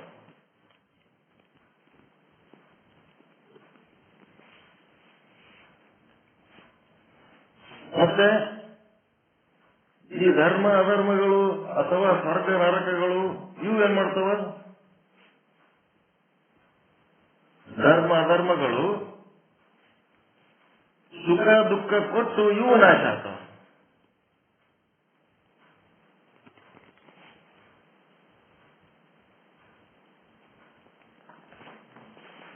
ಗೊತ್ತಾಯ್ತಾ? ಕರ್ಮ ಮಾಡ್ತೀರಿ, ಶುಭ ಕರ್ಮ ಅಶುಭ ಕರ್ಮ, ಅವು ಏನ್ ಮಾಡ್ತಾವ, ಆ ಕರ್ಮ ಏನ್ ಕಂಟಿನ್ಯೂ ಮಾಡ್ಕೋತಿರಲ್ಲ, ಯಾವಾಗೋ ಒಂದು ಮಾಡಿರ್ತೀರಿ. ಆ ಕರ್ಮ ಏನ್ ಮಾಡ್ತದ, ನಿಮ್ಮ ಅಂತಃಕರಣದೊಳಗ ಏನ್ ಮಾಡ್ತದ, ಧರ್ಮ ಅಧರ್ಮಗಳನ್ನ ಉಂಟು ಮಾಡಿ ಹೋಗ್ತದ, ಸಂಸ್ಕಾರ ಕೊಟ್ಟು ಹೋಗ್ತದ.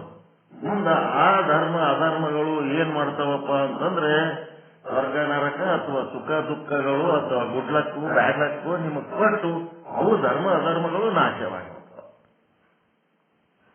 ಶುಭ ಅಶುಭ ಕರ್ಮಗಳು ಪಾಪ ಪುಣ್ಯ ಅಂದ್ರೆ ಧರ್ಮ ಅಧರ್ಮಗಳನ್ನ ಕೊಟ್ಟು ನಾಶವಾಗುತ್ತವೆ. ಧರ್ಮ ಅಧರ್ಮಗಳು ಅಂದ್ರೆ ಪಾಪ ಪುಣ್ಯಗಳು ಕೂಡ ಸ್ವರ್ಗ ನರಕಗಳನ್ನ ಸುಖ ದುಃಖಗಳನ್ನ ಕೊಟ್ಟು ನಾಶ ಹೊಂದುತ್ತವೆ. ಧರ್ಮ ಅಧರ್ಮಗಳು ಪಾಪ ಪುಣ್ಯಗಳು ಕೂಡ ಅವು ನಾಶ ಆಗ್ತವೆ, ಸುಖ ದುಃಖ ಕೊಟ್ಟು. ಅರ್ಥ ಆಯ್ತಾ? ಏನಿದ್ರೆ ತಿಳಿಲಾರ್ದಂಥದ್ದು ಏನದ, ಕರ್ಮ ಅಂದ್ರೆ ಏನ್ ಮಾಡ್ತೀರಿ, ಕಾಯ ವಾಚ ಮನಸ್ಸ. ಬರೇ ಮೈ ಕೈಲಿಂತ ಮಾಡಿದ ಕರ್ಮನೇ ಒಂದೇ ಕರ್ಮ ಅಲ್ಲ, ಬಾಯಿಲಿಂತ ಆಡಿದ ಮಾತನು ಕರ್ಮ, ಮತ್ತೆ ಮನಸ್ಸಿನಿಂದ ಮಾಡಿದ ಆಲೋಚನೆನೂ ಕರ್ಮ. ಈ ಶುಭ ಕರ್ಮ ಅಶುಭ ಕರ್ಮಗಳು ಮಾಡಿದ್ರೆ ಅವು ನಾಶ ಆಗೋದಕ್ಕಿಂತ ಮೊದಲು ಏನ್ ಮಾಡ್ತಾವ? ಶುಭ ಅಶುಭ ಕರ್ಮಗಳು ನಾಶವಾಗುವುದಕ್ಕಿಂತ ಮುಂಚೆ ಏನು ಮಾಡುತ್ತವೆ?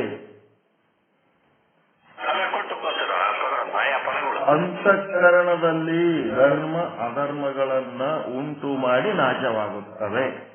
ಹೋಗಂಗ್ ಸುಮ್ಮೋಗದ್ ಬಿಟ್ಟು ಅವು ಸಂಸ್ಕಾರ ಕೊಟ್ಟೋಗ್ತವು. ಮತ್ತು ಧರ್ಮ ಅಧರ್ಮಗಳು ಆ ಸಂಸ್ಕಾರಗಳು ಏನ್ ಮಾಡ್ತಾವ? ನಿಮ್ ಧರ್ಮ ಅಂತೀರ, ಸ್ವರ್ಗ ನರಕ ಸುಖ ದುಃಖ ಕೊಟ್ಟು ಅವು ನಾಶ ಆಗಿ ಹೋಗ್ತಾವ. ಇದೇ ಇವೆಲ್ಲ ಜ್ಞಾನಿಗಳಿಗೆಲ್ಲ ಇದು, ಕರ್ಮಿಗಳಿಗೆ ಅಜ್ಞಾನಿಗಳಿಗೆ ಇವೆಲ್ಲ, ಜ್ಞಾನಿಗಳಿಗೆಲ್ಲ ಇದು. ಪಾಪ ಪುಣ್ಯ ಸ್ವರ್ಗ ನರಕ ಅಲ್ಲೇ ಅಲ್ಲ ಇದು. ನಿಮಗ ಅರಿವು ಮರೆವು ಅಷ್ಟೇ. ಇವು ಜ್ಞಾನಿಗಳಿಗೆ ಉಪಾಸಕರಿಗೆ ಹೇಳೋ ಮಾತುಗಳು. ಶುಭಾಶುಭ ಕರ್ಮಗಳು, ಧರ್ಮ ಅಧರ್ಮಗಳು, ಪಾಪ ಪುಣ್ಯಗಳು, ಸುಖ ದುಃಖಗಳು ಇವೆಲ್ಲ ಏನದವ? ನಾವು ಮಾಡಿದ ಕರ್ಮ ಅಂತೀವಿ ನಾವು. ಜ್ಞಾನಿ ಹಂಗ ಅನ್ನಂಗಿಲ್ಲ. ಮರೆವಿನಾಗಿದ್ದಾಗ ದುಃಖ, ಅರಿವಿನಾಗಿದ್ದಾಗ ಆನಂದ. ಅವನು ಸರಳದ, ಇದು ಸರಳದ ರೀ. ನಾನು ಬ್ರಹ್ಮ ಅನ್ನೋದು ಮರೆತರೆ ಜೀವ ಅಂದ್ರೆ ಸಣ್ಣವಾಗ್ತೀನಿ, ದುಃಖಿ ಆಗ್ತೀನಿ. ನಾ ಬ್ರಹ್ಮ ಅಂದ್ರೆ ದೊಡ್ಡವಾಗ್ತೀನಿ, ಆನಂದ ಸ್ವರೂಪ ಆಗ್ತೀನಿ. ಇಡೀ ಜಗತ್ತೆಲ್ಲ ಬ್ರಹ್ಮ ರೂಪವಾಗಿ ಕಂಡ್ರೆ ಆನಂದಮಯ, ಈ ಜಗ ಹೃದಯ ಆನಂದಮಯ ಅಂತ ನೀವು ಆನಂದವಾಗಿ ಕಂಡ್ರೆ ಅಂದ್ರೆ ಆನಂದ ಇರ್ತೀರಿ. ಆ ಬ್ರಹ್ಮನನ್ನು ಮರೆತು ನಾಮರೂಪಗಳನ್ನು ನೋಡಿದ್ರೆ ಅಂದ್ರೆ ರಾಗ ದ್ವೇಷಗಳು, ಅನುಕೂಲ ಪ್ರತಿಕೂಲಗಳು, ದುಃಖಗಳು ಚಾಲು. ಇದೆಲ್ಲ ಕರ್ಮ ಸಿದ್ಧಾಂತಕ್ಕೆ ಸಂಬಂಧಪಟ್ಟದ್ದು. ಅಜ್ಞಾನಿಗಳ ಹೇಳೋ ಭಾಷೆ ಇದು. ನಮ್ಮ ಜೀವನದಲ್ಲಿ ಹಾಸು ಹೊಕ್ಕಾಗಿದ್ದಕ್ಕ ಇದ್ರ ಮಾತು ಕೇಳಕ್ ಬಹಳ ಚಂದ ಅನಿಸ್ತದ, ಸರಳ ಅನಿಸ್ತದ. ಇದು ನಮ್ಮ ಸಿದ್ಧಾಂತಕ್ಕೆ ಸಂಬಂಧ ಇಲ್ಲದ ವಿಷಯ. ಮರೆವು ಇದ್ದು ದುಃಖ, ಅರಿವು ಇದ್ರೆ ಆನಂದ ಅಷ್ಟೇ. ಅದಕ್ಕೆ ಪುಣ್ಯ ಕರ್ಮದಿಂದ ಧರ್ಮ ಉತ್ಪತ್ತಿಯಾಗಿರುತ್ತದೆ, ಪಾಪ ಕರ್ಮದಿಂದ ಅಧರ್ಮ ಉತ್ಪತ್ತಿಯಾಗುತ್ತದೆ. ನಿಜಗುಣ ಶಿವಯೋಗಿಗಳು ಹೇಳ್ತಾರೆ, ಹಿಂಗದೆ ನಿತ್ಯ ಕರ್ಮ ಮಾಡಲು ತುಂಗ ಧರ್ಮ ವಿವರ್ಧನ. ಹಿಂಗದೆ ಅಂದ್ರೆ ಬಿಟ್ಟು ಬಿಡದೆ ಏನ್ ಮಾಡ್ಬೇಕು? ನಿತ್ಯ ಕರ್ಮ ಮಾಡ್ತಾ ಇರ್ಬೇಕು. ನಿತ್ಯ ಕರ್ಮ, ನೈಮಿತ್ತಿಕ ಕರ್ಮ ಅದಾವಲ್ಲ, ಅವು ಬಿಡ್ಲಾರ್ದಂಗ್ ಮಾಡ್ತಿರ್ಬೇಕು. ಬಿಡ್ಲಾರ್ದಂಗ್ ಮಾಡೋದಂದ್ರೆ ಇಲ್ಲ, ಬಿಡ್ಲಾರ್ದಂಗ್ ಸತ್ಸಂಗ ಅಟೆಂಡ್ ಆಗ್ಲಕತ್ತಿರಿಲ್ಲ, ಇದು ನಿತ್ಯ ಕರ್ಮ ಆಗಿರಲಿಲ್ಲ ನಿಮ್ಮದು. ಹೆಂಗ್ರಿ? ನಿತ್ಯ ಕರ್ಮ ಆಗ್ಬೇಕದು. ಜ್ಞಾನದ ಸಾಧನೆ ಏನದ? ನಿಮ್ಮ ನಿತ್ಯ ಕರ್ಮ ಆಗ್ಯದಲ್ಲ, ದೊಡ್ಡ ಪುಣ್ಯವಂತರು ನೀವು. ಇದು ನಿತ್ಯ ಕರ್ಮ ಅಲ್ಲ. ಇದು ಒಂದಿನ ಬಿಟ್ಟು ನೋಡ್ರಿ ಹೆಂಗಿರ್ತದ. ಬಿಟ್ಟು ಬಿಡದೆ ಹಿಂಗದೆ ನಿತ್ಯ ಕರ್ಮ ಮಾಡಲು ತುಂಗ ಧರ್ಮ ವಿವರ್ತನ. ಬಿಟ್ಟು ಬಿಡದೆ ನಿತ್ಯ ಕರ್ಮ ಮಾಡಿದರೆ ಕಾಲಾಂತರದಲ್ಲಿ ಶುಭ ಧರ್ಮಗಳು, ತುಂಗ ಧರ್ಮ ಅಂದ್ರೆ ಶುಭಕರವಾದ ಧರ್ಮಗಳು ಉತ್ಪತ್ತಿಯಾಗುತ್ತವೆ. ಮುಂದೆ ಕಾಲಾಂತರದಲ್ಲಿ ಕರ್ಮಕ್ಕೆ ತಕ್ಕಂತ ಸ್ವರ್ಗ ನರಕಗಳು ಉಂಟಾಗುತ್ತವೆ. ಕರ್ಮದಿಂದ ಮತ್ತೇನು ಉಂಟಾಗಬೇಕು? ಅವೇ ಉಂಟಾಗ್ತವೆ, ಪಾಪ ಪುಣ್ಯ ಸುಖ ದುಃಖ. ಸ್ವರ್ಗ ನರಕ ಕೊಟ್ಟ ನಂತರ ಧರ್ಮ ಅಧರ್ಮಗಳು, ಪುಣ್ಯ ಪಾಪಗಳು ನಾಶವಾಗುತ್ತವೆ. ಈ ಅಭಿಪ್ರಾಯದಿಂದಲೇ ಶಾಸ್ತ್ರದಲ್ಲಿ ಶುಭಾಶುಭ ಕರ್ಮಗಳು ಅಪೂರ್ವ ದ್ವಾರ ಫಲಕ್ಕೆ ಹೇತುವೆಂದು, ಅಂದರೆ ಸಂಸ್ಕಾರ ದ್ವಾರ ಅಂದರೆ ಪುಣ್ಯದ ದ್ವಾರ ಫಲಕ್ಕೆ ಹೇತುವೆಂದು ಹೇಳಲ್ಪಟ್ಟಿದೆ ಹೊರತು ಸಾಕ್ಷಾತ್ ಅಲ್ಲ. ಶುಭಾಶುಭ ಕರ್ಮಗಳು ಸಾಕ್ಷಾತ್ ಸ್ವರ್ಗ ನರಕಗಳಿಗೆ ಕಾರಣ ಆಗುವುದಿಲ್ಲ. ಅವು ಏನ್ ನಮ್ಮೊಳಗೆ ಸಂಸ್ಕಾರ ಬಿಟ್ಟು ಹೋಗ್ತಾವಲ್ಲ, ಧರ್ಮ ಅಧರ್ಮ ಎನ್ನುವ ಸಂಸ್ಕಾರ, ಅವು ಏನಾಗ್ತವ? ಸಾಕ್ಷಾತ್ ಕಾರಣ ಆಗ್ತವ. ಶುಭಾಶುಭ ಕರ್ಮಗಳು ನೇರವಾಗಿ ಸ್ವರ್ಗ ನರಕಗಳಿಗೆ ಕಾರಣ ಆಗುವುದಿಲ್ಲ. ಆ ಕರ್ಮಗಳು ನಮ್ಮ ಅಂತಃಕರಣದಲ್ಲಿ ಹೋಗುವಾಗ ಅವು ಬಿಟ್ಟು ಹೋಗಾಗ ಏನ್ ಮಾಡ್ತಾವ? ನಮ್ಮೊಳಗೆ ಸಂಸ್ಕಾರ ಏನಿಟ್ಟು ಹೋಗ್ತಾವಲ್ಲ, ಆ ಸಂಸ್ಕಾರ ಧರ್ಮ ಅಧರ್ಮಗಳೆಂಬ ಸಂಸ್ಕಾರಗಳು ನಮ್ಮ ಸ್ವರ್ಗ ನರಕಗಳಿಗೆ ಕಾರಣವಾಗುತ್ತವೆ. ಧರ್ಮ ಒಳಗೆ ಇತ್ತು ಅಂದ್ರೆ ಧರ್ಮ ಮಾರ್ಗದಾಗ ನಡೀತೀರಿ, ಒಳಗೆ ಅಧರ್ಮ ಇತ್ತಂದ್ರೆ ಅಧರ್ಮ ಮಾರ್ಗದಾಗ ನಡೀತೀರಿ, ಅದು ನಮಗೆ ಸ್ವರ್ಗ ನರಕಕ್ಕೆ ಕಾರಣ ಆಗ್ತದ. ಧರ್ಮ ಅಧರ್ಮಕ್ಕೆ ಅಪೂರ್ವವೆಂದು ಹೆಸರು. ಧರ್ಮ ಅಧರ್ಮ ಅಂತ ಏನದಲ್ಲ, ಅಪೂರ್ವ ಅಂತಂದ್ರೇನು? ಅಪೂರ್ವ ಅಂದ್ರೆ ಏನ್ರಿ? ಪೂರ್ವ ಅಂದ್ರೆ ಹಿಂದಿನ ಕಾಲ, ಅಪೂರ್ವ ಅಂದ್ರೆ ಹಿಂದಿಲ್ಲದು. ಧರ್ಮ ನಿಮ್ ಸಂಘಟನೆ ಅದದು. ನೀವ್ ಏನ್ ನುಡಿತೀರಿ ಅದ್ರ ಸಂಘಟನೆ ಧರ್ಮ ಅದ, ಅದ್ರ ಸಂಘಟನೆ ಅಧರ್ಮದ. ನೀವು ಮಾತಾಡೋದ್ರೆ ಪ್ರತಿಯೊಂದು ಮಾತಿನಾಗ ಧರ್ಮ ಅಧರ್ಮ ಆದ ಇಲ್ಲ, ವ್ಯವಹಿತ ಅದ ಅವ್ಯವಹಿತದ. ಧರ್ಮ ನಿಮ್ ಸಂಘಟ ಸಂಸ್ಕಾರ. ಧರ್ಮ ಅಂದ್ರೆ ಸಂಸ್ಕಾರಗಳು ಇಲ್ಲಿ ಹೇಳುವ ಅರ್ಥ.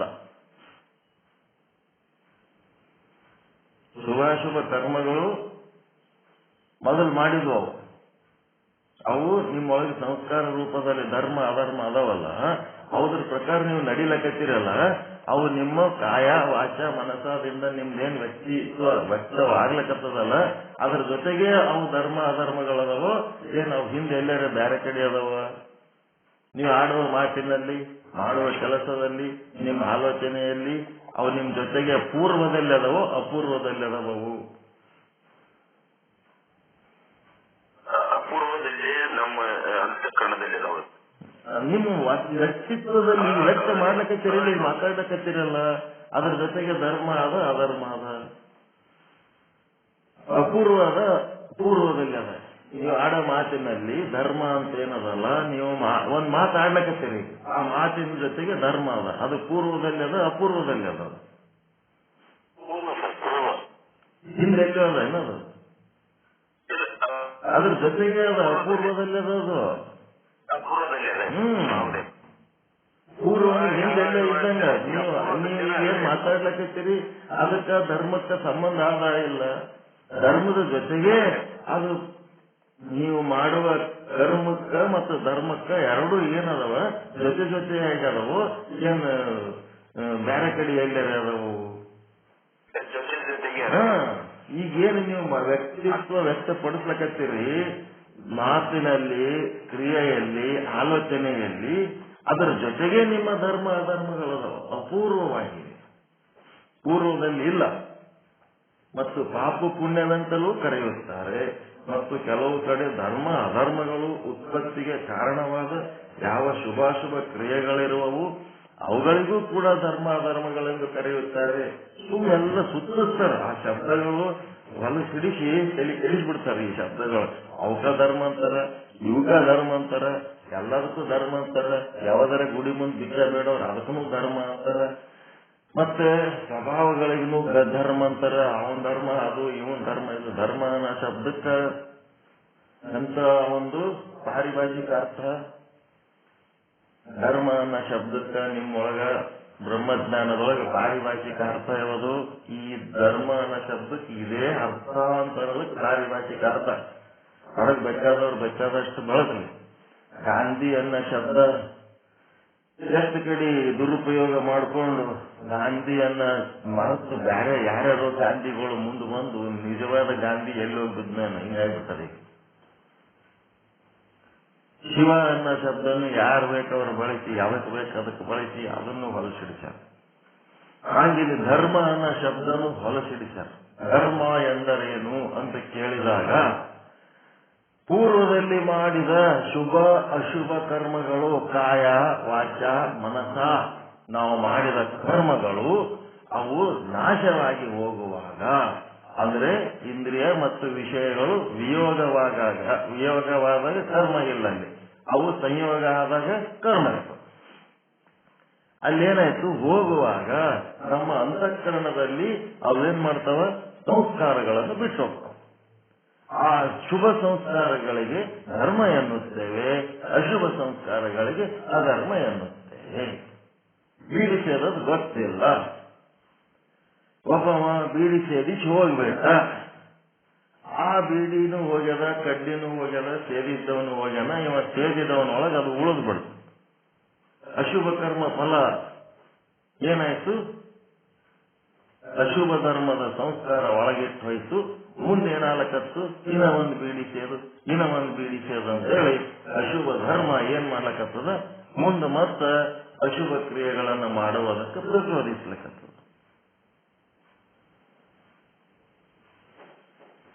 ಹೌದಾ ಇಲ್ಲ? ಮುಂದೆ ಅವ್ ಏನ್ ಮಾಡ್ತಾವ? ಪಾಪ ಪುಣ್ಯ ಮಾಡೋದಕ್ಕೆ ಪ್ರಚೋದನೆ ಮಾಡ್ತಾವ. ಮುಂದೆ ಅವು ಪಾಪ ಪುಣ್ಯ ಮಾಡಿದ್ರೆ ಅವು ನಾಶ ಆಗಿ ಹೋಗ್ತಾವ, ಸುಖ ದುಃಖ ಕೊಟ್ಟು. ಇದೇ ಹೇಳ್ತಾರ. ಪುಣ್ಯ ಪಾಪಗಳಿಗೆ ಅದೃಷ್ಟವೆಂದು ಕೂಡ ಕರೆಯುತ್ತಾರೆ. ಅದಕ್ಕೆ ಈ ಧರ್ಮ ಅಂದ್ರೇನು? ನಿಮ್ಮೊಳಗಿರುವ ಸಂಸ್ಕಾರಗಳು.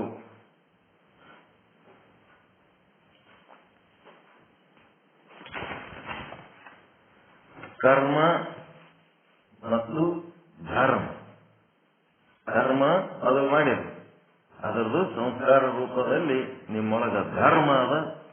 ಆ ಧರ್ಮಗಳು ಏನ್ ಮಾಡ್ತಾವ? ಮುಂದೆ ಸುಖ ದುಃಖ ಅಥವಾ ಸ್ವರ್ಗ ನರಕಗಳನ್ನು ಕೊಟ್ಟು ಅವು ನಾಶವಾಗಿ ಹೋಗ್ತಾವ.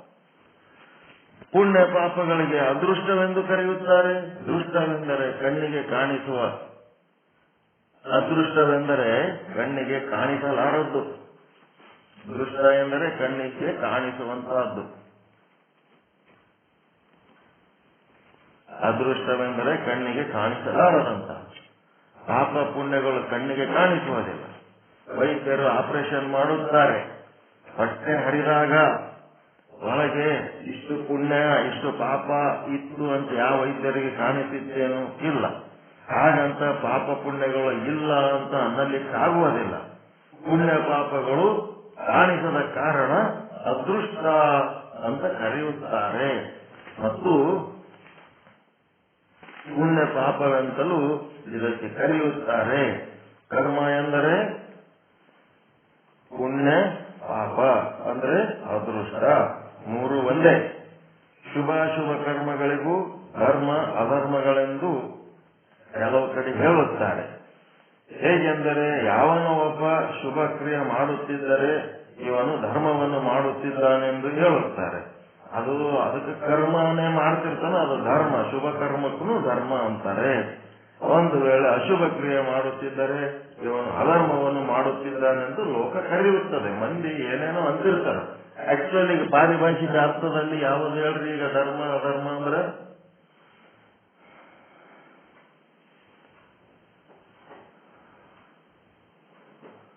ಧರ್ಮ ಅಧರ್ಮ ಅಂದ್ರೆ ಪಾರಿಭಾಷಿಕ ಅರ್ಥ ಅಂದ್ರೆ ಪರ್ಫೆಕ್ಟ್ ಮೀನಿಂಗ್ ಯಾವುದು? ಮಂದಿ ಯಾಕೆ ಬಳಸಲ್ಲ? ಲೋಕಾರೂಢಿ ಬೇರೆ. ನಮ್ಮದು ಬ್ರಹ್ಮಜ್ಞಾನದೊಳಗೆ ಧರ್ಮ ಅಧರ್ಮ ಅಂತಂದ್ರೆ ಯಾವ್ದಕ್ಕಂತಾರ? ನೀವೇನ್ ಶುಭ ಅಶುಭ ಕರ್ಮ ಮಾಡ್ತಿರಲ್ಲ, ಆ ಕರ್ಮಗಳು ನಾಶವಾಗಿ ಹೋಗುವಾಗ ನಿಮ್ಮ ಚಿತ್ತದಲ್ಲಿ ಅವುಗಳ ಸಂಸ್ಕಾರ ಬಿಟ್ಟು ಹೋಗ್ತದಲ್ಲ, ಆ ಸಂಸ್ಕಾರಗಳಿಗೆ ಧರ್ಮ ಅಧರ್ಮಗಳು ಅಂತಾರೆ.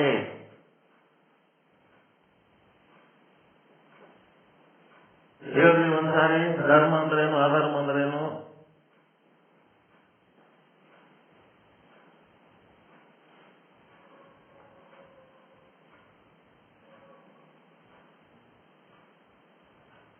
ಸಂಸ್ಕಾರಗಳಿಗೆ ಧರ್ಮ ಅಧರ್ಮಗಳಂತಾರ. ಲೋಕಾರೂಢಿ ಮಂದಿ ಅದಕ್ಕೆ ಯಾಕೆ ಬಳಸಲ್ರಕ್ಕ? ಮಾತಾಡ್ತೀರಾ ಇಲ್ಲ?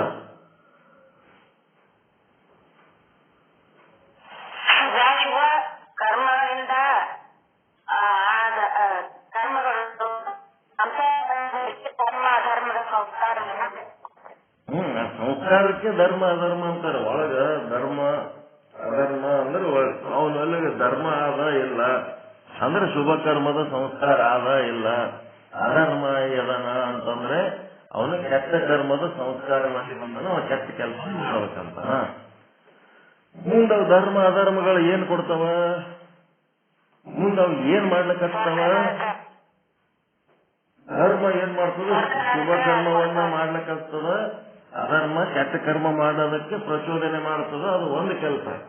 ಮತ್ತ ಧರ್ಮ ಅಧರ್ಮಗಳೇನು ಉಂಟಾಗಿದ್ದು ಪ್ರಚೋದನೆ ಮಾಡೋದು ಒಂದು ಕಡೆ, ಇನ್ನೊಂದ್ ಕಡೆ ಏನ್ ಮಾಡ್ತಾವ? ಅವು ಸ್ವರ್ಗ ನರಕಗಳನ್ನ ಅಥವಾ ಸುಖ ದುಃಖಗಳನ್ನ ಕೊಟ್ಟು ನಾಶವಾಗಿ ಹೋಗುತ್ತವೆ. ಅದಕ್ಕೆ ಈ ಧರ್ಮ ಅಧರ್ಮ ಅಂತ ಯಾಕಂದ್ರೆ ಈಗ ಸಂಸ್ಕಾರ, ನಿಮ್ಮೊಳಗಿರೋ ಸಂಸ್ಕಾರ. ಶುಭ ಕರ್ಮ ಸಂಸ್ಕಾರ, ಅಶುಭ ಕರ್ಮ ಸಂಸ್ಕಾರ. ಶುಭ ಕರ್ಮ ಸಂಸ್ಕಾರಗಳು ಮತ್ತೆ ಶುಭ ಕರ್ಮವನ್ನೇ ಮಾಡುವುದಕ್ಕೆ ಪ್ರಚೋದಿಸುತ್ತವೆ. ಅಶುಭ ಕರ್ಮ ಸಂಸ್ಕಾರಗಳು ಮತ್ತೆ ಅಶುಭ ಕರ್ಮಗಳನ್ನೇ ಮಾಡುವುದಕ್ಕೆ ಪ್ರಚೋದಿಸುತ್ತವೆ. ಅದು ಒಂದು ಕೆಲಸ. ಇನ್ನ ಒಂದು ಕೆಲಸ ಏನ್ ಮಾಡ್ತಾವ?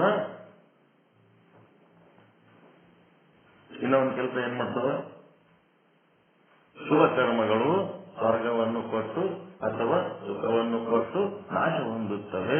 ಅಶುಭ ಕರ್ಮಗಳು ನರಕವನ್ನು ಕೊಟ್ಟು ಅಥವಾ ದುಃಖವನ್ನು ಕೊಟ್ಟು ನಾಶ ಹೊಂದುತ್ತವೆ. ಇಷ್ಟೇ ಅಲ್ಲ.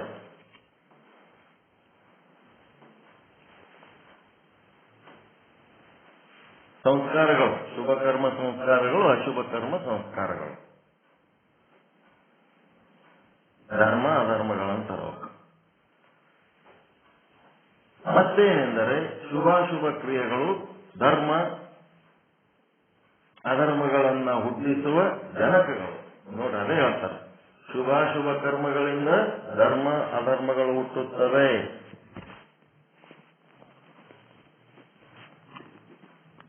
ಶುಭಾಶುಭ ಕರ್ಮಗಳಿಂದ ಏನು ಹುಟ್ಟುತ್ತವೆ? ಧರ್ಮ ಅಧರ್ಮ ಸಂಸ್ಕಾರ. ಇದು ಜನಕ, ಇದು ಜನ್ಯ.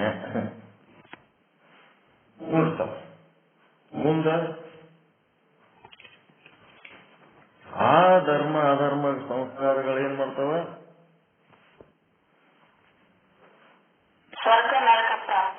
ಧರ್ಮ ಅಧರ್ಮಗಳು ಜನಕ, ಸ್ವರ್ಗ ನರಕಗಳು ಜನ್ಯ. ಅಷ್ಟೇ.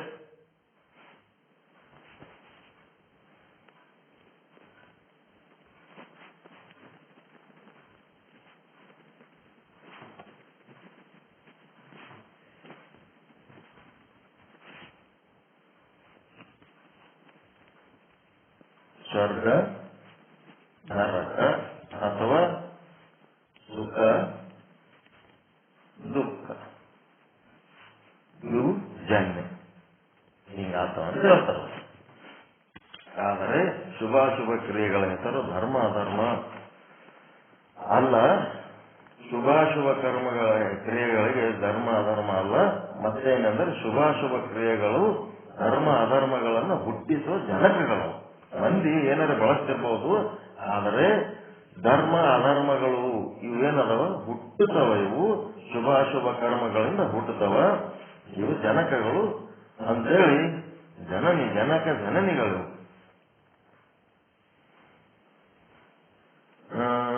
ಅಂತಃಕರಣದಲ್ಲಿ ಮನಸ್ಸಿನಲ್ಲಿ ಹುಟ್ಟಿಸುತ್ತವೆ.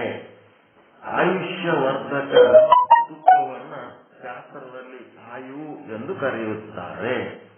ಆಯುಷ್ಯವರ್ಧಕ ತುಪ್ಪಕ್ಕೆ ಆಯು ಅಂತ ಕರೀತಾರೆ.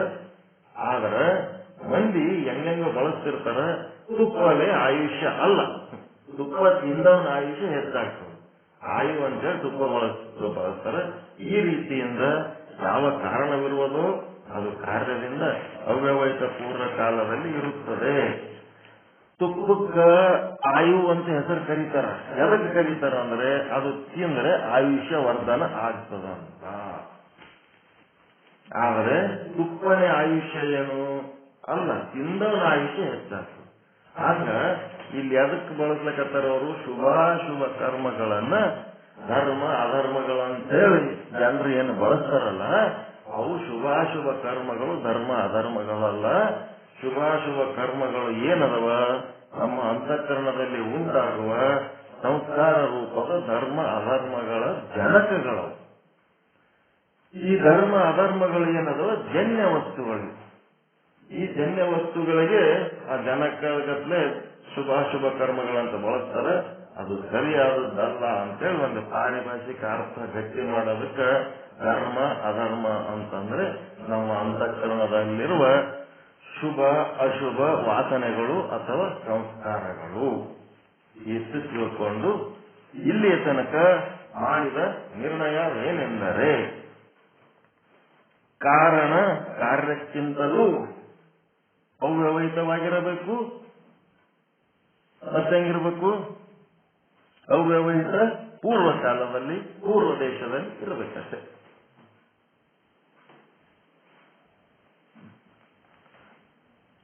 ಮೊದಲು ಇರಬೇಕು. ಬಟ್ ಮೊದಲು ಹುಟ್ಟದ ಅಂತ ಕೂಡ್ಲೆ ಅನ್ನೋದು ಎಂದೋ ಎಲ್ಲೋ ಬಿಟ್ಟದ್ದಲ್ಲ, ಅದು ತನ್ನ ಜೊತೆಗೆ ಇರಬೇಕು.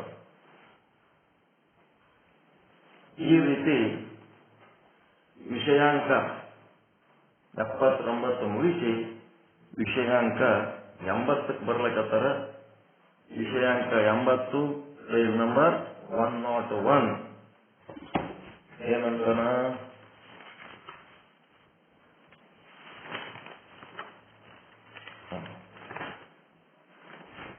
ಅದರದ್ದು ಎಕ್ಸ್ಟೆನ್ಷನ್ ಪಾರ್ಟ್ ಇರ್ತದೆ. ಇದು ವಿಷಯಾಂಕ 80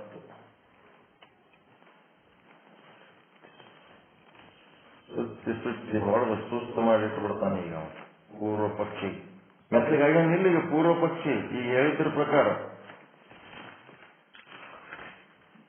ಪೂರ್ವ ಪಕ್ಷಿಯ ವಾದಗಳು ಮೆತ್ತಗೆ ಬಿದ್ದಾವಿಲ್ರಿ. ಈಗ ಪ್ರತಿಯೊಂದು ಅಯ್ಯೋ ಇನ್ನ ಇದನ್ನ ಬಿಡಂಗಿಲ್ಲ ಅಷ್ಟು ಸರಳ ಇಲ್ಲ.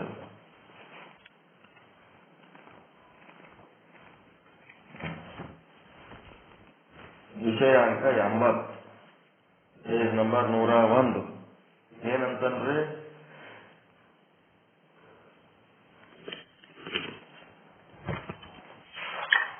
ರಜ್ಜುವಿನಲ್ಲಿ ಸರ್ಪಾಧ್ಯಾಸದಿಂದ ಅವಭೂತ ಪೂರ್ವಕಾಲದಲ್ಲಿ ಸರ್ಪದ ಜ್ಞಾನ ಇರುವುದೇ ಇಲ್ಲ. ಆದ್ದರಿಂದ ಸರ್ಪದ ಜ್ಞಾನವು ರಜ್ಜುವಿನಲ್ಲಾಗುವ ಸರ್ಪಾಧ್ಯಾಸಕ್ಕೆ ಕಾರಣವಾಗುವುದಿಲ್ಲ.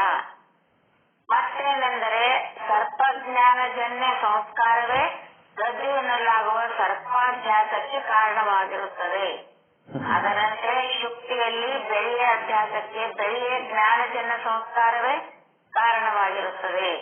ಈ ರೀತಿಯಿಂದ ಎಲ್ಲ ಕಡೆಗೂ ಸಂಸ್ಕಾರವೇ ಅಧ್ಯಾಸಕ್ಕೆ ಕಾರಣವಾಗಿರುತ್ತದೆ. ಇದಕ್ಕೇನು ಎಕ್ಸ್ಪ್ಲನೇಷನ್ ಬೇಕಾ? ಏನು ಎಕ್ಸ್ಪ್ಲೇನ್ ಮಾಡ್ಬೇಕಾಯ್ತ? 101ನೇ ತಾನೇ ಸೆಲ್ಫ್ ಎಕ್ಸ್ಪ್ಲೇನೇಟರಿ ಅಂತಾರ. ಸುಮ್ಮನೆ ಓದಿದ್ರೆ ಅರ್ಥ ಆಗ್ಲಕತ್ತದ ಇಲ್ಲ ನಿಮಗಿದು? ಇದಕ್ಕೆ ಎಕ್ಸ್ಪ್ಲೇನ್ ಮಾಡ್ಬೇಕಾ? ಇದ್ರಾಗ ಅರ್ಥ ಆಗಲಾರ್ದು ಏನದು ಹೇಳ?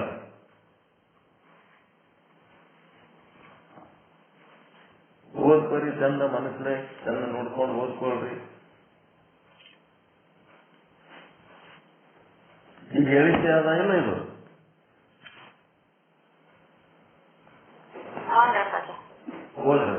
ಓದಿ ಅರ್ಥ ಮಾಡಿ ಈ 80ನೇ ವಿಷಯಾಂಕ ನೀವೇ ಹೇಳಿ. ಒಂದೊಂದು ವಾಕ್ಯ ಓದಿ ಅದಕ್ಕೆ ಸಂಬಂಧಪಟ್ಟಂತೆ ಎಕ್ಸ್ಪ್ಲೇನ್ ಮಾಡಿ.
ಹೇಳ್ರಿ, ಗಪ್ಪಾಗಿ ಕುಂದಿರ್ತೀರಿ, ಓದಿದ ಅರ್ಥ ಆಗಲ್ಲ, ಹೇಳಕ್ ಬರಲ್ಲ.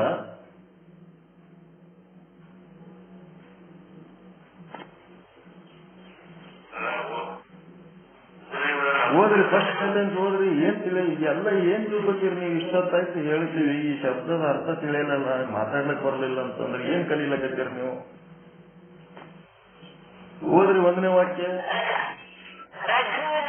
ಸರ್ಪಾಧ್ಯಾಸದಿಂದ ಅವಭೂತ ಪೂರ್ವಕಾಲದಲ್ಲಿ ಸರ್ಪದ ಜ್ಞಾನ ಇರುವುದೇ ಇಲ್ಲ. ಸರ್ಪದ ಜ್ಞಾನ ಇರುವುದಿಲ್ಲ ಅಂದ್ರೆ ಏನದ್ರ ಅರ್ಥ? ಏನು ಸಂಸ್ಕಾರ ಜೊತೆ ಜ್ಞಾನ ಇರುವುದು? ಜ್ಞಾನ ಅಂದ್ರೆ ಏನು? ಸಂಸ್ಕಾರ ಅಂದ್ರೆ ಏನು? ಜ್ಞಾನ ಅಂದ್ರೆ ನಾವು ಪೂರ್ವಕಾಲದಲ್ಲಿ ನೋಡಿದ ಸರ್ಪದ ಜ್ಞಾನ. ಜ್ಞಾನ ಅಂದ್ರೆ ಏನದ? ಪೂರ್ವಕಾಲದಲ್ಲಿ ನೋಡಿದ ಸರ್ಪದ ಜ್ಞಾನ ಅಂದ್ರೆ ಏನು? ನೇತ್ರೇಂದ್ರಿಯ ನಿಜವಾದ ಹಾವಿನ ದರ್ಶನ ಏನ್ ಮಾಡಿರಲ್ಲ, ಇಂದ್ರಿಯ ಮತ್ತು ವಿಷಯ. ಹೌದಿಲ್ರಿ? ನಾನು ಎಲ್ಲಿ ಆಗ್ತದ ಅಂತಃಕರಣ ವೃತ್ತಿ ನೇತ್ರದ ಮುಖಾಂತರ ವಸ್ತುವಿನ ಒಳಗೆ ಹೋಗಿ ಅವೆಲ್ಲ ಬಿಡ್ರಿ. ಕಣ್ಣಿಗೆ ಹಾವು ನೋಡಿದ್ ಬಿಡ್ರಿ. ಅಂತಃಕರಣ ವೃತ್ತಿ ಅವೆಲ್ಲ ಬೇಡ. ಟೆಕ್ನಿಕಲ್ ಹೇಳ್ಬೇಡ್ರಿ. ಕಣ್ಣಲ್ಲೇ ನೀವು ಹಾವು ನೋಡಿ ಇದ ಹಾವು ಅಂತ ತಿಳ್ಕೊಂಡಿರಲ್ಲ. ಈಗ ಅದ ಹಾವ ನೋಡ್ಕೋತೇ ಇದ್ದೀರೇನು? ಮತ್ತ ಅದೇ ಹೇಳಕಂತಾರೆ. ಈಗ ಹಾವು ನೋಡುವಾಗ ಏನ ಐತ ಜ್ಞಾನ, ಆ ಜ್ಞಾನ ಈಗ ಅದ ಏನು ಇಲ್ಲ. ರಜ್ಜುವಿನಲ್ಲಿ ಸರ್ಪ ಅಭ್ಯಾಸದಿಂದ ಏನಾಗ್ಯದ? ಈಗ ಹಗ್ಗದಾಗ ಹಾವು ಕಾಣ್ಲಕತ್ತದ ಅಂತಂದ್ರ ಅವ್ಯವಹಿತ ಪೂರ್ವ ಕಾಲದಲ್ಲಿ ಸರ್ಪದ ಜ್ಞಾನ ಇರುವುದೇ ಇಲ್ಲ. ಜ್ಞಾನ ಎಲ್ಲದ? ಎಲ್ಲೋ ಎಂದೋ ನೋಡಿದ್ದು ಜ್ಞಾನ ಆಗ್ಯದ ನಿಮಗ. ಅದು ಈಗಿಲ್ಲದು. ಅವ್ಯವಹಿತ ಕಾಲದಲ್ಲಿ ಅದು ಇಲ್ಲ. ಆದ್ದರಿಂದ ಸರ್ಪದ ಜ್ಞಾನವು ರಜ್ಜುವಿನಲ್ಲಾಗುವ ಸರ್ಪದ ಅಭ್ಯಾಸಕ್ಕೆ ಕಾರಣವಾಗುವುದಿಲ್ಲ. ಎಂದೋ ನೋಡಿದ ಹಾವು ಇವತ್ತ ಇಲ್ಲಿ ಏನು ನೋಡಿ ನೀವು ಗಾಬರಿ ಆಗಿರಲ್ಲ, ಆ ಹಾವ ಇಲ್ಲಿ ಕಾರಣ ಆಗಿಲ್ಲ ನಿಮ್ಮ ಅಂಜಿಕೆಗೆ. ಕಾರಣ ಆಗೋದಿಲ್ಲ. ಸರ್ಪದ ಜ್ಞಾನ ಇರುವುದೇ ಇಲ್ಲ. ಅಂದ್ರೆ ಸರ್ಪದ ಜ್ಞಾನ ಇಲ್ಲ. ಮತ್ತೇನದ? ಸರ್ಪದ ಜ್ಞಾನದ ಸಂಸ್ಕಾರ ಇದೆ. ಮತ್ತೆ ಇದ್ದೇ ಹೇಳಿದ್ದೇವೆ. ಇದ್ರೊಳಗೆ ಏನದ? ಮತ್ತೇನೆಂದರೆ ಸರ್ಪದ ಜ್ಞಾನ ಜನ್ಯ ಸಂಸ್ಕಾರವೇ ರಜ್ಜುವಿನಲ್ಲಾಗುವ ಸರ್ಪಾಭ್ಯಾಸಕ್ಕೆ ಕಾರಣವಿದೆ. 3 ದಿವಸ ಆಯ್ತು ಇದೇ ಹೇಳಕತ್ತೀನಿ. ಈ ಜ್ಞಾನ ಇಲ್ಲ. ಅಭ್ಯಾಸ ಆಗುವಾಗ ಅಲ್ಲಿ ಜ್ಞಾನ ಇಲ್ಲ. ಅಲ್ಲಿ ಏನಾಗಿದೆ? ಸರ್ಪದ ಜ್ಞಾನ ಇಲ್ಲ. ಸರ್ಪದ ಜ್ಞಾನದ ಸಂಸ್ಕಾರ. ಇಂದ್ರಿಯ ಪ್ಲಸ್ ವಿಷಯ ಈಜಿಕ್ವಲ್ಟು ಜ್ಞಾನ. ಬರ್ಕೊಂಡ್ಬಿಡ್ರಿ. ಒಂದ್ 3 ಸಾರಿ ಹೇಳಿ ನೀವು 3 ದಿವಸನಾಗ. ಇಂದ್ರಿಯ ಪ್ಲಸ್ ವಿಷಯ ಈಜಿಕ್ವಲ್ಟು ಜ್ಞಾನ. ಎಷ್ಟು ಕಾಲ ಅವು ಸಂಯೋಗವಾಗಿರುತ್ತವೆಯೋ ಅಷ್ಟು ಹೊತ್ತು ಮಾತ್ರ ಆ ಅನುಭವಕ್ಕೆ ಜ್ಞಾನ ಎನ್ನುತ್ತಾರೆ. ಇಲ್ಲ ಹೆಂಗ?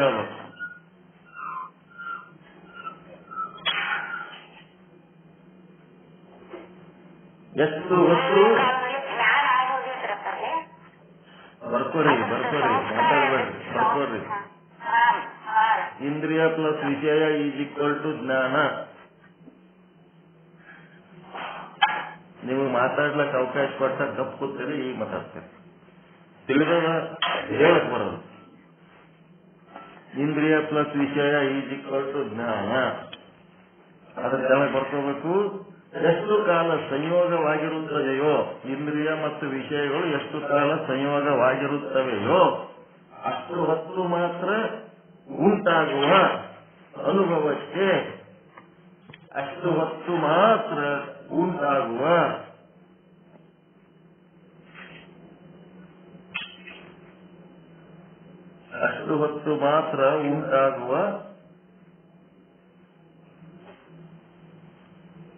ಆ ಅನುಭವಕ್ಕೆ ಏನಂತಾರೆ? ಜ್ಞಾನ ಎನ್ನುತ್ತಾರೆ.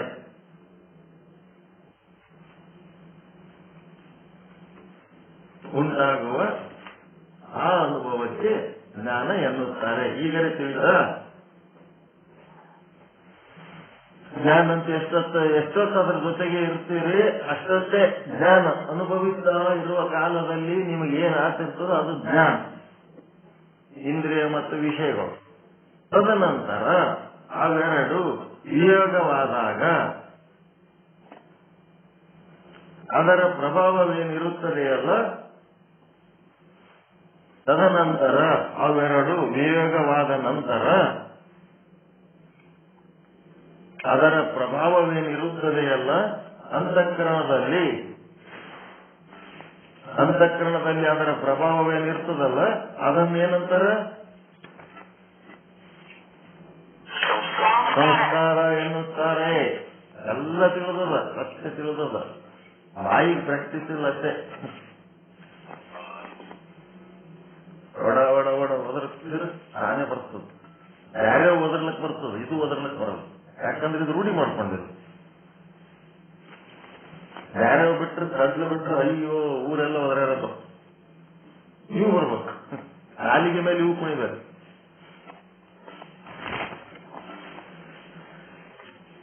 ಅಂತಃಕರಣದಲ್ಲಿ ಅದನ್ನು ಸಂಸ್ಕಾರ ಎನ್ನುತ್ತಾರೆ. ಸಂಸ್ಕಾರ ಎಂಬ ಶಬ್ದ ಏನ್ ಮಾಡಿದ್ರು?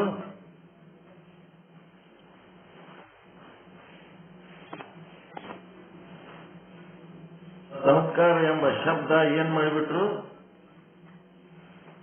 ಜ್ಞಾನ ಮತ್ತು ಅಭ್ಯಾಸದ ಮಧ್ಯೆ ತಂದು ಸೇರಿಸಿದ್ದಾರೆ. ಸಂಸ್ಕಾರ ಅನ್ನೋ ಶಬ್ದ ಎಲ್ಲದ?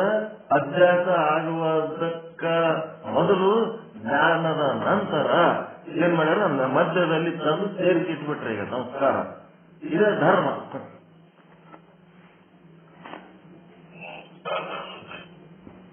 ಜ್ಞಾನದ ನಂತರ ಸಂಸ್ಕಾರ ಆಗ್ತದೆ. ಅಭ್ಯಾಸಕ್ಕಿಂತ ಪೂರ್ವದಲ್ಲಿ ಅದು ಅವ್ಯವಹಿತವಾಗ್ಯದ. ಜ್ಞಾನವೇ ಅಭ್ಯಾಸಕ್ಕೆ ಕಾರಣವಾಗುವುದಿಲ್ಲ.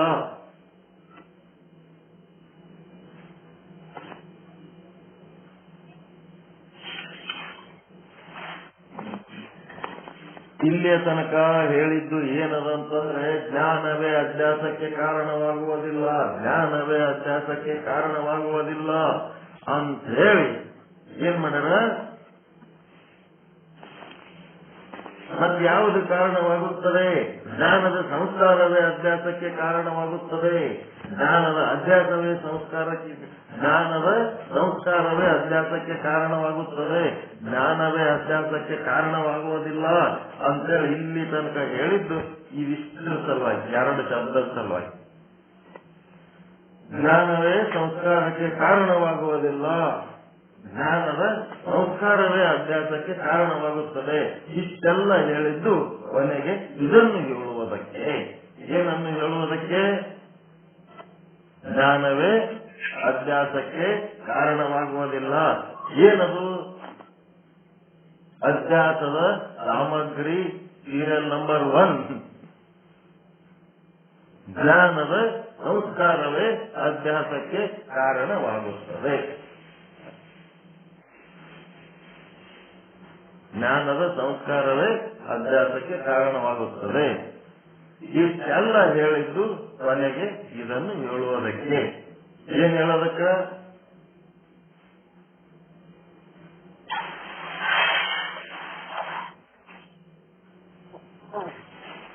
ಜ್ಞಾನವು ಅಭ್ಯಾಸಕ್ಕೆ ಕಾರಣವಾಗುವುದಿಲ್ಲ.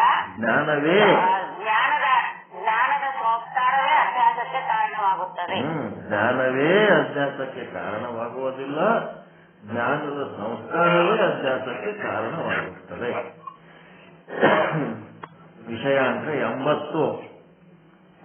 ವಸ್ತುವಿನ ಜ್ಞಾನವು ಸಂಸ್ಕಾರಕ್ಕೆ ಕಾರಣ, ಸಂಸ್ಕಾರವು ಅಭ್ಯಾಸಕ್ಕೆ ಕಾರಣ. ಇದು ಭಾರಿ ಅದ ನೋಡ್ರಿ ಡೈಲಾಗ್. ಮತ್ತೆರಡು ಸ್ಟೆಪ್ ಡಿವೈಡ್ ಮಾಡೀನಿ. ವಸ್ತುವಿನ ಜ್ಞಾನ ಏನಾಗ್ತದ? ಅದು ಸತ್ಯ ವಸ್ತು ಇರ್ಬೋದು, ನಿತ್ಯ ವಸ್ತು ಇರ್ಬೋದು. ಅದು ಎದಕ್ಕೆ ಕಾರಣ ಆಗ್ತದ? ಜ್ಞಾನ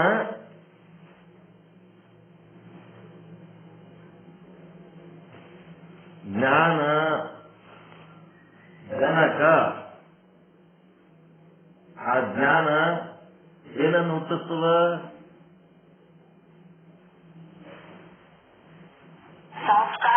ಹುಟ್ಟಿಸ್ತದ. ಜ್ಞಾನ ಅಜ್ಞಾನ ಅಜ್ಜಿಗಳಿದ್ದಂಗ. ಅದರಿಂದ ಉಂಟಾಗುವ ಶುಭ ಸಂಸ್ಕಾರಗಳು ಮರ ಸಸಿ ಇದ್ದಂಗೆ. ಮುಂದೆ ಅವು ಏನ್ ಮಾಡ್ತಾವ? ಸಂಸ್ಕಾರಗಳೇನನ್ನು ಹುಟ್ಟುತ್ತವ? ಅಭ್ಯಾಸವನ್ನು ಹುಟ್ಟಿಸ್ತವು. ಅಭ್ಯಾಸಕ್ಕೆ ಸಂಸ್ಕಾರಗಳು ಇವು ಮೊಮ್ಮಕ್ಕಳಿದ್ದಂಗೆ ಅಷ್ಟೇ. ವಸ್ತುವಿನ ಜ್ಞಾನವು ಸಂಸ್ಕಾರಕ್ಕೆ ಕಾರಣ ಮತ್ತು ಆ ಸಂಸ್ಕಾರವು ಅಭ್ಯಾಸಕ್ಕೆ ಕಾರಣ. ಈಗ ನಮಗ ಹಾದ್ಯದಾಗ ಅವ ಯಾಕೆ ಕಾಣ್ಲಕತ್ತದ ಅಂತಂದ್ರೆ ನಮ್ಮೊಳಗ ಅವಿಂದು ಸಂಸ್ಕಾರ ಎಲ್ಲಿದು ಬಂತು? ಅದು ಎಂದೋ ಒಂದು ಕಾಲದಲ್ಲಿ ಜ್ಞಾನ ಆಗಿತ್ತು. ಅದು ಸತ್ಯ ವಸ್ತುವಿನಿರ್ಬೋದು, ಮಿಥ್ಯ ವಸ್ತುವಿನಿರ್ಬೋದು. ಅಧ್ಯಾಸವೇ ಇಲ್ಲವೆಂದರೆ ಸಂಸ್ಕಾರವೂ ಇರುವುದಿಲ್ಲ. ಅಧ್ಯಾಸ ಇಲ್ಲ ಅಂದರೆ ಸಂಸ್ಕಾರ ಇಲ್ಲ, ಸಂಸ್ಕಾರವೇ ಇಲ್ಲ ಎಂದರೆ ಜ್ಞಾನ ಆಗಿರಲ್ಲ. ಶುದ್ಧಿಯಲ್ಲಿ ಬೆಳ್ಳಿಯ ಅಧ್ಯಾಸಕ್ಕೆ ಬೆಳ್ಳಿಯ ಜ್ಞಾನಜನ್ಯ ಸಂಸ್ಕಾರವೇ ಕಾರಣವಾಗಿರುತ್ತದೆ. ಈ ರೀತಿಯಿಂದ ಎಲ್ಲಾ ಕಡೆಗೂ ಸಂಸ್ಕಾರವೇ ಅಧ್ಯಾಸಕ್ಕೆ ಕಾರಣವಾಗಿರುತ್ತದೆ. ಜ್ಞಾನ ಇದ್ದರೇನೆ ಸಂಸ್ಕಾರವಿರುತ್ತದೆ. ಜ್ಞಾನವೇ ಇಲ್ಲ ಇದ್ರೆ ಸಂಸ್ಕಾರವೂ ಇರಲ್ಲ. ಸಂಸ್ಕಾರಕ್ಕೆ ವಸ್ತುವಿನ ಜ್ಞಾನವೇ ಕಾರಣ. ಯಾವ ಪ್ರಕಾರ ಶುಭಾಶುಭ ಕರ್ಮದಿಂದ ಉತ್ಪತ್ತಿಯಾದ ಧರ್ಮ ಅಧರ್ಮಗಳು ಹೇಗೆ ಅಂತಃಕರಣದಲ್ಲಿರುತ್ತವೆಯೋ ಹಾಗೆಯೇ ವಸ್ತುವಿನ ಜ್ಞಾನಜನ್ಯ ಸಂಸ್ಕಾರಗಳಾದರೂ ಅಂತಃಕರಣದಲ್ಲಿರುತ್ತವೆ. ಜ್ಞಾನದ ವಿಷಯ ಬಂದಾಗ ಜ್ಞಾನಯೋಗಿಗಳ ಅಂತಃಕರಣದಾಗ ಏನಿರ್ತಾವ?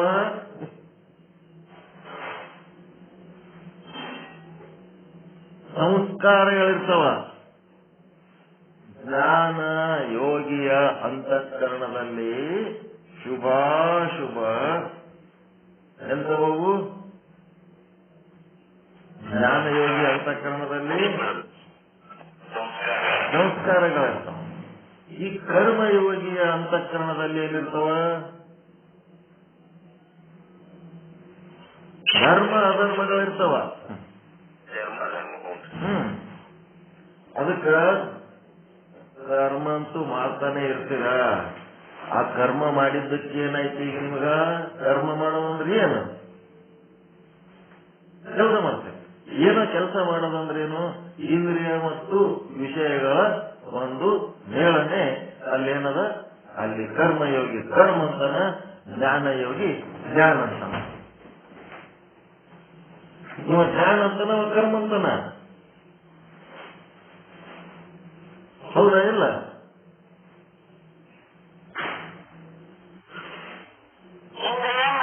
ಇಂದ್ರಿಯಗಳ ವಿಷಯಗಳ ಮೇಳೈಸಿಕೊಂಡು ಏನ್ ಮಾಡ್ತಿರ್ತೀರಿ ಇಲ್ಲಿ, ಇವ ಕರ್ಮಯೋಗಿ ಏನಂತಾನ ಅದಕ್ಕೆ ಕರ್ಮ ಅಂತಾನ, ಜ್ಞಾನಯೋಗಿ ಏನಂತಾನ ಅದಕ್ಕೆ ಜ್ಞಾನ ಅಂತ.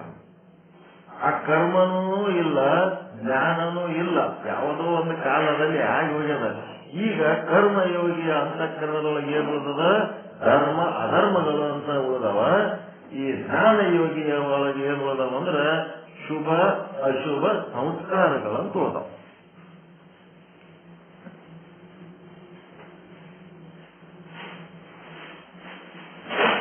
ಸಂಸ್ಕಾರ ಅಂತ ಭಾಷೆಗಳು ಚೇಂಜ್ ಅಷ್ಟೇ. ಅಲ್ಲಿ ಕರ್ಮ ಅಂತಾನೆ, ಇಲ್ಲಿ ಜ್ಞಾನ ಅಂತಾನ, ಅಲ್ಲಿ ಧರ್ಮ ಅಧರ್ಮ ಅಂತಾನ, ಇಲ್ಲಿ ಶುಭ ಅಶುಭ ಸಂಸ್ಕಾರಗಳು ಅಂತಾನ. ಅಂದ್ರೆ ಅಂತಃಕರಣದಲ್ಲಿ ಧರ್ಮ ಅಧರ್ಮಗಳು ಅಂದ್ರೆ ಪಾಪ ಪುಣ್ಯಗಳು ಇರುತ್ತವೆ ಅಂತ ಹೇಳಿ ಕರ್ಮಯೋಗಿ ಹೇಳ್ತಾನ. ಇವನೇನ್ ಹೇಳ್ತಾನ? ಜ್ಞಾನಜನ್ಯ ಸಂಸ್ಕಾರಗಳು, ಶುಭ ಅಶುಭ ಸಂಸ್ಕಾರಗಳು ಇರ್ತಾವ ಅಂತ ಇಲ್ಲಿ ಜ್ಞಾನಯೋಗದ ಹೇಳ್ತಾನೆ. ಏನೇ ಮಾಡಿದರೂ ಅವರ ಸಂಸ್ಕಾರಗಳು ಅಂತಃಕರಣದಲ್ಲಿ ಇರುತ್ತವೆ. ದೃಷ್ಟಾಂತ: ಎಂದೂ ಬೀಡಿ ಸೇದಲಾರದ ವ್ಯಕ್ತಿಗೆ 4 ಜನ ಮಿತ್ರರು ಸೇರಿ ತಮ್ಮ ಜೋಬಿನಿಂದ ಬೀಡಿ ತೆಗೆದು ಕಡ್ಡಿ ಕೊರೆದು ಹಚ್ಚಿಕೊಟ್ಟು ಆತ ಸೇರಿ ಒಗೆದ. ಏನ್ ಮಾಡ್ದ? ಕಡ್ಡಿ ಕೊರೆದು ಹಚ್ಚಿ ಕೊಟ್ರು. ಕೊಟ್ಟ ಮೇಲೆ ಅವು ಏನ್ ಮಾಡ್ದ? ಬೀಡಿ ಸೇರಿ ಒಗೆದ. ಅದೇನಾಯ್ತು? ಕರ್ಮ ಆಯ್ತು. ಬೀಡಿ ಸೇರಿದ್ದು ಕರ್ಮ ಆಯ್ತು. ಈಗ ಬೀಡಿ ಇಲ್ಲ, ಬೀಡಿ ಸುಟ್ಟು ಹೋಗಿದೆ, ಆ ಕಡ್ಡಿನೂ ಸುಟ್ಟು ಹೋಗಿದೆ. ಈಗ ಆತನ ಮನಸ್ಸಿನಲ್ಲಿ ಏನು ಉಳಿದ? ಬೀಡಿ ಸೇರಿದ ಸಂಸ್ಕಾರ ಉಳಿದಿದೆ. ಆ ಸಂಸ್ಕಾರ ಏನು ಮಾಡುತ್ತಿದೆ ಎಂದರೆ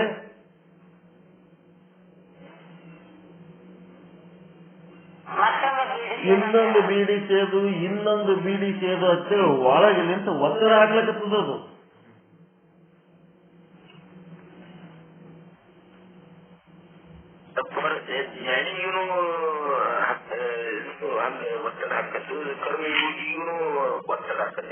ಆಗ್ತದೆ. ಮತ್ತೆ ಒಳಗೆ ಸಂಸ್ಕಾರಗಳು ಕೆಟ್ಟ ಸಂಸ್ಕಾರಗಳಿದ್ದು ಅಂತಂದ್ರೆ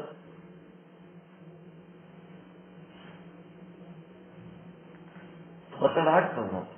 ಒಳಗೆ ನಿಂತು ಒಂದಿಷ್ಟು ಒತ್ತಡ ಇರ್ತಾವ, ಹೊರಗೆ ನಿಂತು ಒಂದಿಷ್ಟು ಒತ್ತಡ ಇರ್ತಾವ. ಪುಣ್ಯದ ಕರ್ಮ ಮಾಡಿದರೆ ಪುಣ್ಯದ ಸಂಸ್ಕಾರ ಅಂತಃಕರಣದಲ್ಲಿರುತ್ತದೆ ಮತ್ತು ಅದು ಪುಣ್ಯದ ಕೆಲಸ ಮಾಡಲು ತಗ್ಗುತ್ತದೆ. ಪಾಪದ ಕರ್ಮ ಮಾಡಿದರೆ ಅಂತಃಕರಣದಲ್ಲಿ ಪಾಪದ ಸಂಸ್ಕಾರ ಉಂಟಾಗಿರುತ್ತದೆ ಮತ್ತು ಅದು ಪಾಪದ ಕೆಲಸ ಮಾಡಲು ದಬ್ಬುತ್ತದೆ ಒಳಗಡೆ.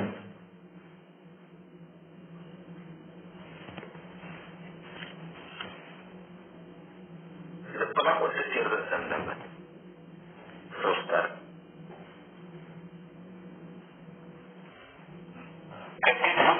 ಫಲ ಕೊಟ್ಟಿದ್ದಲ್ಲಿ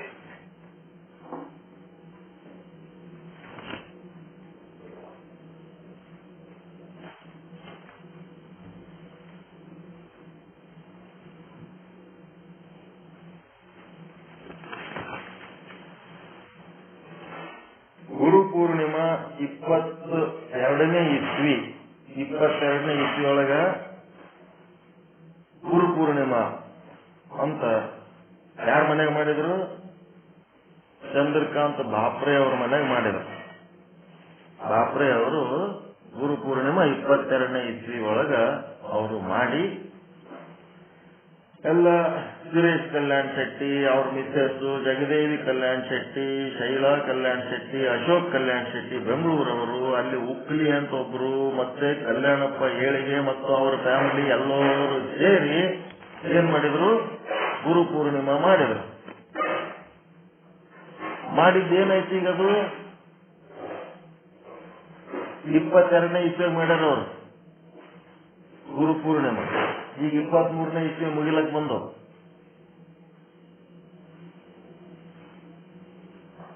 ಅದು ಏನಾಯ್ತು? ಹಿಂದೆ ಮಾಡಿದ್ದು ಕರ್ಮ ಮಾಡ್ಯಾರ.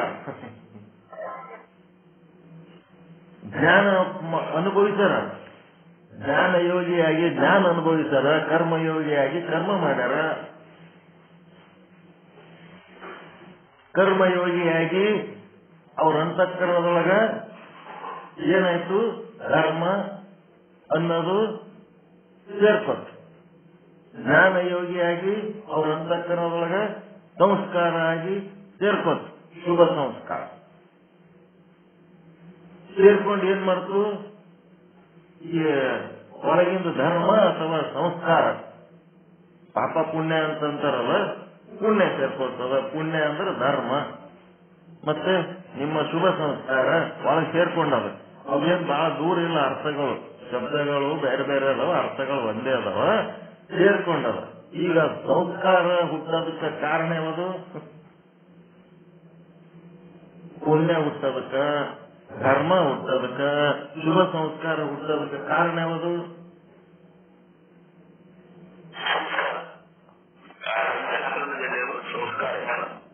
ಕರ್ಮ, ಕಾರ್ಯ, ಅವ್ರು ಮಾಡಿದ ಕಾರ್ಯ ಕ್ರಿಯಾ. 22ನೇ ಇಸ್ವಿ ಗುರು ಪೂರ್ಣಿಮಾ ಅವ್ರ ಮನೆಗೆ ಮಾಡಿದ್ರು ಕ್ರಿಯಾ, ಕೆಲಸ ಏನ್ ಮಾಡ್ಯಾರ, ಅದರಿಂದ ಈ ಸಂಸ್ಕಾರ ಹುಟ್ಟಿತು. ಹುಟ್ಟಿದ ಮೇಲೆ ಏನಾಯ್ತು? ಆ ಕಾರ್ಯಕ್ರಮ ಯಾರ್ಯಾರು ಮಾಡಿಸಿದ್ರು ಅವರೆಲ್ಲರಿಗೂ ಖುಷಿ ಆಯ್ತು. ಖುಷಿಯಾಗಿ ಏನ್ ಮಾಡಿದ್ರು? ನಮ್ಮ ಮನೆಗೂ ಗುರುಗಳು ಬರಲಿ, ನಮ್ಮ ಮನೆಗೂ. ಅವರೆಲ್ಲರೂ ತಮ್ಮ ಮನೆಗೆ ಗುರುಗಳನ್ನು ಕರೆಸ್ಕೊಂಡ್ರು. ನಾವು ಇಂಥ ಆನಂದ ನಮ್ಮ ಮನೆಗೆ ಮಾಡಿ ಯಾಕೆ ಅನುಭವಿಸಬಾರದು ಅಂತೇಳಿ ಅವರು ತಮ್ಮ ಮನೆಗಳಿಗೆ ಕರೆಸಿಕೊಂಡು ಅವರು ಗುರು ಪೂರ್ಣಿಮಾದ ನಂತರ ನಾನಾ ರೀತಿಯಾಗಿ ಗುರು ವಂದನೆಗಳನ್ನ ಏನ್ ಮಾಡಿದ್ರು? ಸಮರ್ಪಣೆ ಮಾಡಿದರು. ಎದಕ್ ಮಾಡಿದ್ರು ಅವರು? ನಮ್ಮ ಮನೆಗೆ ಬರ್ಲಿ, ನಮ್ಮ ಮನೆಗೆ ಬರ್ಲಿ ಅಂತ ಯಾಕೆ ಮಾಡಿದ್ರು ಅವರು? ಅವ್ರೊಳಗ ಶುಭ ಸಂಸ್ಕಾರ ಇತ್ತು. ಸಂಸ್ಕಾರ ಏನ್ ಮಾಡ್ತು? ನಮ್ಮ ಮನೆಯನ್ನು ಗುರುಗಳ ಕರ್ತಮ್ಮ ನಾವು ಹಿಂಗ್ ಮಾಡೋಣ. ಅವರೆಲ್ಲರೂ ಮಾಡಿದ್ರು. ಅವ್ರು ಮಾಡಿದ್ದಕ್ಕೆ ಲೆಕ್ಕನೇ ಇಲ್ಲ, ಅಷ್ಟೊಂದು ಒಳಗೆ ಭಕ್ತಿ ಪ್ರೀತಿ ಅವರೊಳಗೆ.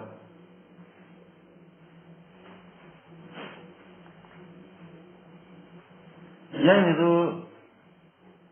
ಶುಭ ಸಂಸ್ಕಾರಗಳು, ಧರ್ಮಗಳು, ಮತ್ತೇನಂತೀರಿ? ಪುಣ್ಯಗಳು.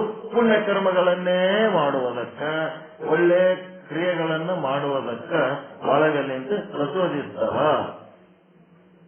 ಮತ್ತೆ ಕೆಟ್ಟ ಕರ್ಮ ಮಾಡೋದಕ್ಕೆ ಯಾವುವು? ಅಶುಭ ಕರ್ಮಗಳು, ಪಾಪಗಳು, ಅಶುಭ ಕರ್ಮಗಳ ಸಂಸ್ಕಾರಗಳು ಕೆಟ್ಟ ಕರ್ಮ ಮಾಡುವುದಕ್ಕೆ ಪ್ರಚೋದಿಸ್ತವ. ಒಟ್ಟಾರೆ ತಿಳಿದುಕೊಳ್ಳಬೇಕಂದ್ರೆ ಈ ರೀತಿ ಯಾರು ಶುಭ ಕರ್ಮಗಳನ್ನ ಮಾಡಿ ಶುಭ ಸಂಸ್ಕಾರಗಳನ್ನು ಹೊಂದಿ ಮತ್ತೆ ಆ ಶುಭ ಕರ್ಮಗಳನ್ನೇ ಇನ್ನಷ್ಟು ಮಾಡ್ಬೇಕಂತಾರಲ್ಲ ಅವರೆಲ್ಲರೂ ಪುಣ್ಯವಂತರು.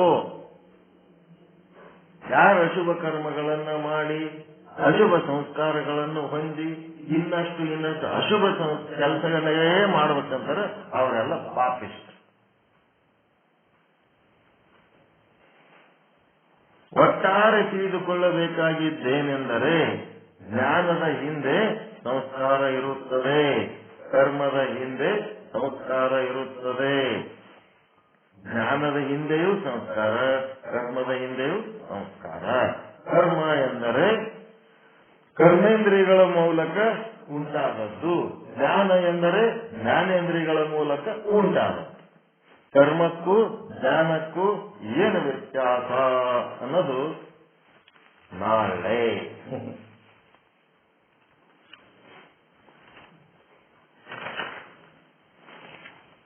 ಕರ್ಮಯೋಗಿದು ಆಟ ಕರ್ಮೇಂದ್ರಿಯಗಳ ಜೊತೆಗೆ, ಜ್ಞಾನ ಯೋಗಿದ ಆಟ ಜ್ಞಾನೇಂದ್ರಿಯಗಳ ಜೊತೆಗೆ ಇರ್ತದೆ. ಅದಕ್ಕೆ ಕರ್ಮಕ್ಕೂ ಜ್ಞಾನಕ್ಕೂ ಏನು ವ್ಯತ್ಯಾಸ ಅಂತ ಹೇಳಿ ತಗೊಂಡು ಹೋಗ್ಲಕತ್ತಾರ. ಮಾತು ಬೇಗ ಬೇಡ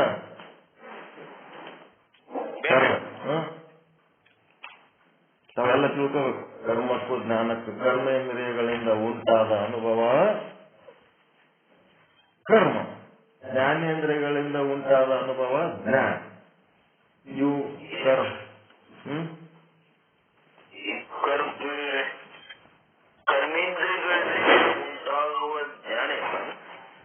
ಅನುಭವ ಕರ್ಮೇಂದ್ರಿಯಗಳಿಂದ ಉಂಟಾಗುವ ಅನುಭವನೇ ಕರ್ಮ, ಜ್ಞಾನೇಂದ್ರಿಯಗಳಿಂದ ಉಂಟಾಗುವ ಅನುಭವನೇ ಜ್ಞಾನ. ಈ ಕರ್ಮೇಂದ್ರಿಯಗಳಿಂದ ಉಂಟಾಗುವಂತೆ ಏನ್ ಉಂಟಾಗ್ತದಲ್ಲ ಉಂಟಾಗ್ತಾವು. ಏನ್ರಿ? ಕರ್ಮೇಂದ್ರಿಯಗಳಿಂದ ಉಂಟಾಗುವುದಂತೆ ಎಲ್ಲ ಅಶುಭ ಕರ್ಮಗಳನ್ನ ಉಂಟಾಗ್ತಾವಲ್ಲ. ಅಶುಭ ಯಾಕೆ? ಶುಭನೂ ಆಗ್ತಾವ ಅಶುಭನೂ ಆಗ್ತಾವ,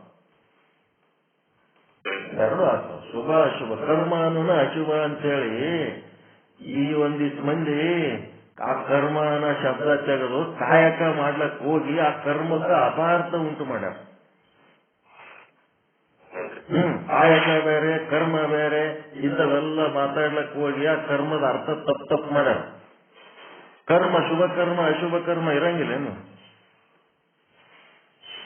ಧರ್ಮ ಅಧರ್ಮ, ಆ ಅಧರ್ಮದ ಜಾಗದಾಗ ಕರ್ಮ ತಂದಿಟ್ಟಾರ. ಧರ್ಮ ಕರ್ಮ ನಿನಗ್ ಬಿಟ್ಟದ್ದು, ನಾನು ಹೇಳೋದೇನೆ ಹೇಳ್ತೀನಿ, ನೀನು ತಿಳ್ಕೊಂಡು ಅರ್ಥ ಮಾಡ್ಕೊಂಡ್ರೆ ಧರ್ಮ, ಅರ್ಥ ಮಾಡ್ಕೊಳ್ಳಿಲ್ಲ ಅಂದ್ರೆ ನೀನು ಕರ್ಮ.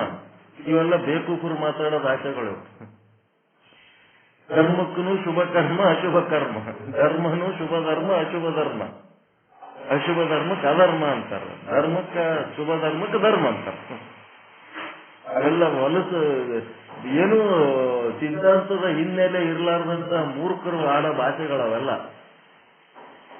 ಕಾಯಕ ಬೇರೆ ಕರ್ಮ ಬೇರೆ, ಅದು ಸ್ವರ್ಗ ನರಕ ತಂದು ಕೊಡ್ತದ, ಇದು ಮತ್ತೇನ್ ತಂದು ಕೊಡ್ತದ, ಹಿಂಗೆಲ್ಲ ಮಾತಾಡ್ತಾರಲ್ಲ. ಇವೆಲ್ಲ ಏನದವ? ದುಡ್ಕೊಂಡು ತಿನ್ನೋದಕ್ಕ, ಬಂದದ್ದನ್ನ ಹಂಚ್ಕೊಂಡು ಉಣ್ಣೋದಕ್ಕ ಬರೇ ಜನರೇ ಹೇಳಿಲ್ಲ. ಅವ್ರು ಹಿಂದಕ್ಕಿನ ಕಾಲದವ್ರನ್ನು ಹೇಳಿ ಹೋಗ್ಯಾರ. ಅದ್ರ ಹಿಂದೆ ಇದ್ದಿದ್ದಿಲ್ಲ ದುಡ್ಕೊಂಡು ತಿನ್ನೋದು ಹೇಳಿ ಕಲ್ಸಿಲ್ಲ ಮೊದಲಿನವ್ರು. 12ನೇ ಶತಮಾನದಿಂದ ದುಡ್ಕೊಂಡು ತಿನ್ನೋದು ಕಲ್ತಿರ? ಮೊದಲಿಂದ ದುಡಿತಿದ್ರ ಇಲ್ಲ? ಮತ್ತೆ ಎಲ್ಲರೂ 12ನೇ ಶತಮಾನದಿಂದ ಕಲ್ತಾರ ಏನು? ಸಹನಾವತ್ತು ಸಹನವ್ ಗುಣಕ್ಕು ಸಾವಿರಂ ಸರ್ವಾವಹಿ ತೇಜಸ್ವಿನಾವ ದೀತಮಸ್ತು ಮಹಾವಿತಿ ಶಾವಾಹಿ. ಆದಿ ಕಾಲದ ಋಷಿ ಮುನಿಗಳ ದಾಸೋಹ ತತ್ವನ ಹೇಳ್ಯಾರ. ಕೂಡಿ ದುಡಿಯೋಣ, ಕೂಡಿ ಬಂದದ್ದನ್ನ ಭೋಗಿಸಿ ತೇಜಸ್ವಿಗಳಾಗೋಣ. ಅದರ ಕಾಯಕ ದಾಸೋಹ ಎಲ್ಲನೂ ಅದ ಅದ್ರೊಳಗ.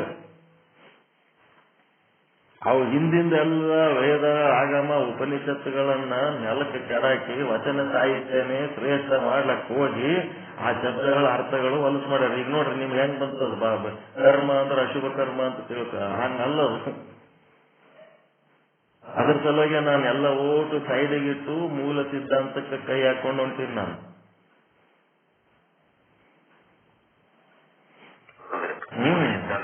ಮೂಲ ಸಿದ್ಧಾಂತ ಚಂದ ತಿಳ್ಕೊಬೇಕ್ರಿ. ಯಾವಾಗ ಗೊತ್ತಿರ್ಲಾರ್ದು ಏನಾರ ಒಂದ್ ಮಾಡ್ಲಕ್ಕ ಹೋದ್ರ ಎಂದೂ ಸಕ್ಸಸ್ ಆಗಂಗಿಲ್ಲ.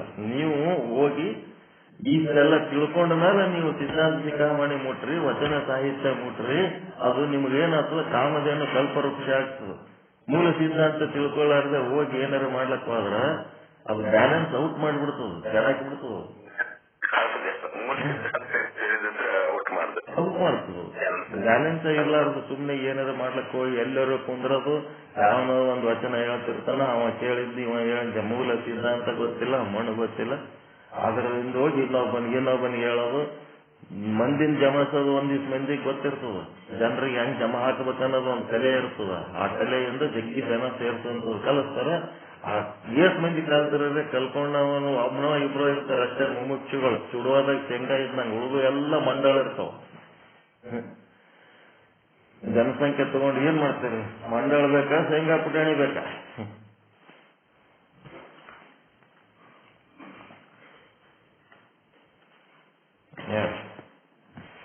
ಕರ್ಮ ಧರ್ಮ ಎಲ್ಲ ಒಳ್ಳೇದಕ್ಕೂ ಕರ್ಮ ಅಂತಾರ, ಕೆಟ್ಟದಕ್ಕೂ ಕರ್ಮ ಅಂತಾರ. ಮಾಡುವ ಕ್ರಿಯೆನೇ ಕರ್ಮ, ಶುಭ ಕರ್ಮ ಅಶುಭ ಕರ್ಮ.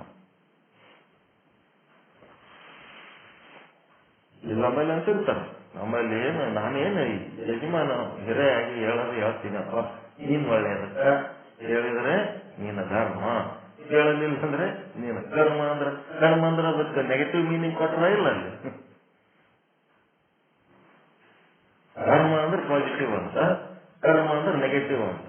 ಕರ್ಮ ಧರ್ಮ ಎಷ್ಟು ಅರ್ಥಪೂರ್ಣ ಅದವೋ, ಮತ್ತೆ ಧರ್ಮ ಎಷ್ಟು ಅರ್ಥಪೂರ್ಣ ಅದನೋ ಕರ್ಮನೂ ಅಷ್ಟೇ ಅರ್ಥಪೂರ್ಣ.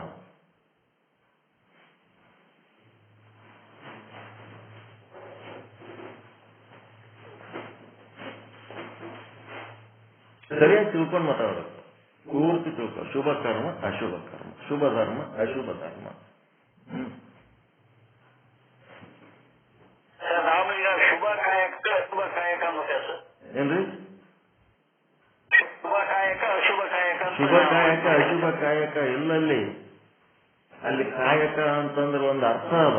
ಏನದ? ಸತ್ಯ ಶುದ್ಧವಾಗಿ ಮಾಡಿದ್ದೆ ಕಾಯಕ. ಸತ್ಯವಾಗಿರ್ಬೇಕು, ಶುದ್ಧವಾಗಿ ಮಾಡಿದ್ದೆ ಕಾಯಕ.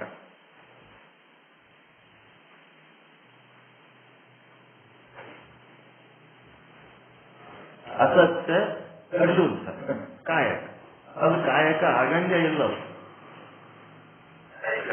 ಅನರ್ಥ ಅಂತಾರಲ್ಲ, ಅರ್ಥ ಅನರ್ಥ. ಕಾಯಕ ಆಗಂಗೆ ಇಲ್ಲದ ಅನರ್ಥ ಅದು. ಮತ್ತೆ ಕಾಯಕ ಮಾಡಿ ಗಳಿಸಿದ್ದು 4 ಮಂದಿ ಸಂಗಟ ಹಂಚಿಕೊಂಡು ಸಂಪಾದನೆ ಮಾಡಿಕೊಂಡು ಉಂಡ್ರೆ ಅದು ದಾಸೋಹ ಆಗ್ತದ. ದಾಸೋಹ ಮಾಡಿದರೇನೆ ಕಾಯಕ ಅಂತಾರ. ಸತ್ಯ ಶುದ್ಧ ಕಾಯಕ ಮಾಡಿದರೇನೆ ಅದು ದಾಸೋಹ ಅಂತಾರ. ಯಾರ್ದಾರ ತಲೆ ಹೊಡೆದು, ಯಾರ್ದಾರ ಲಂಚ ತಿಂದು, ಯಾರಿಗಾರ ಟಪಿಗೆ ಹಾಕಿ ಊರ್ ಮಂದಿ ಊಟಕ್ಕೆ ಹಾಕಿದ್ರ ಅದು ದಾಸೋಹ ಅಲ್ಲ, ಅನರ್ಥ.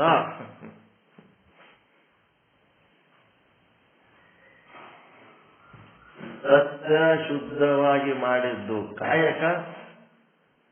ಅದಕ್ಕೆ ಅರ್ಥ ಬರಬೇಕಾದ್ರೆ ದಾಸೋಹ ಮಾಡಬೇಕು. ಸರಿಯಾದ ಮಾರ್ಗದಲ್ಲಿ ಸಂಪಾದಿಸಿ ಅದನ್ನ ಅವಶ್ಯಕತೆ ಇದ್ದವ್ರ ಜೊತೆಗೆ ಹಂಚಿಕೊಂಡು ಉಂಡ್ರೆ ಕಾಯಕ ಆಗ್ತದ. ದಾಸೋಹ ಮಾಡ್ಲಿಲ್ಲ ಅಂತಂದ್ರೆ ಅದು ಕಾಯಕ ಆಗಂಗಿಲ್ಲ. ಮತ್ತೆ ಕಾಯಕ ಮಾಡ್ಲಾರ್ದೆ ಅನರ್ಥ ಸಂಪಾದನೆ ತಗೊಂಡು ಊರ್ ಮಂದಿ ಊಟಕ್ಕೆ ಹಾಕ್ತೀನಿ ಅಂತಂದ್ರೆ ಅದು ದಾಸೋಹ ಅಲ್ಲ, ಅದು ಅನರ್ಥ.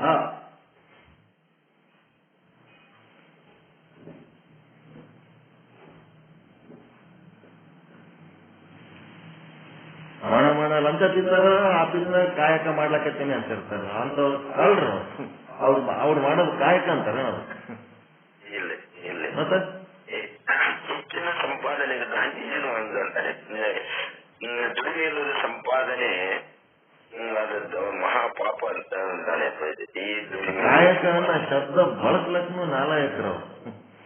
ಹೌದು.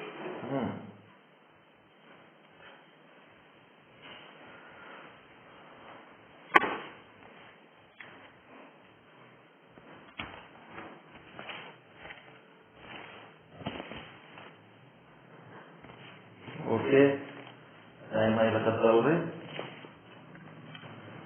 ಮತ್ತೆ ಏನ್ ಹೇಳ್ಬೇಕಾ, ಏನ್ರಿ ಮಾತಾಡ್ಬೇಕಾ?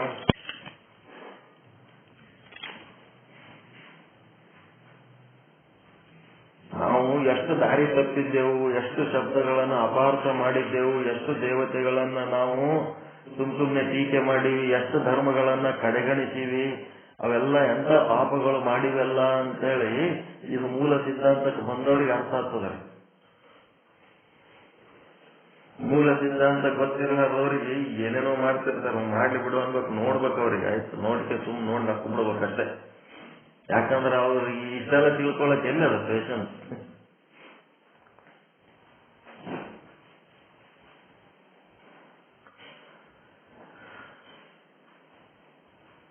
ಯಾರ ಕೇಳಿದ್ರು ಏನದ ನಿಮ್ ಸಿದ್ಧಾಂತದ ಕಾಯಕ ದಾಸೋ ಅದ ಏನಂತ ಕೇಳಿದ್ರು.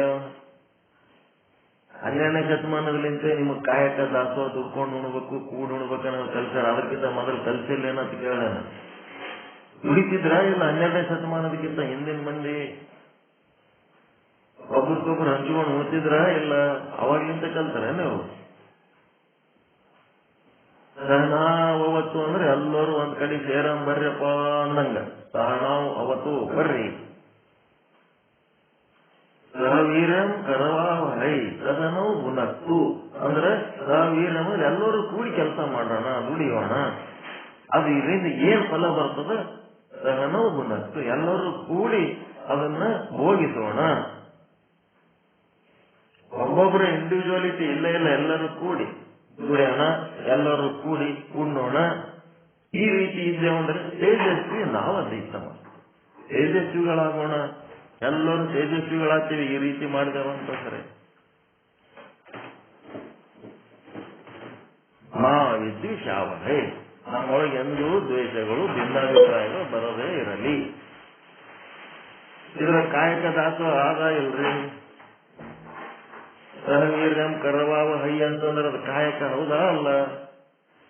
ಕಾಯಕ. ಮತ್ತೆ ಅನರ್ಥ ಮಾಡಿದ್ರೆ ತೇಜಸ್ವಿಗಳು ಹೆಂಗಾಗ್ತಾರ್ರಿ? ಸಹನವು ಗುಣಕ್ತು ಅಂತಂದ್ರೆ ಕೂಡಿ ಉಣ್ಣೋಣ ಅನ್ನೋದು ದಾಸೋ ಹೌದಾ ಅಲ್ಲ?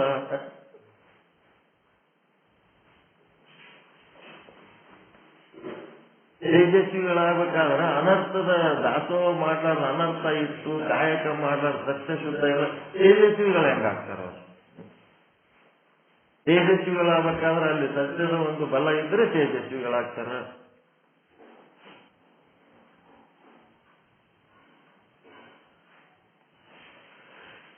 ಹೇಗ್ರಿ?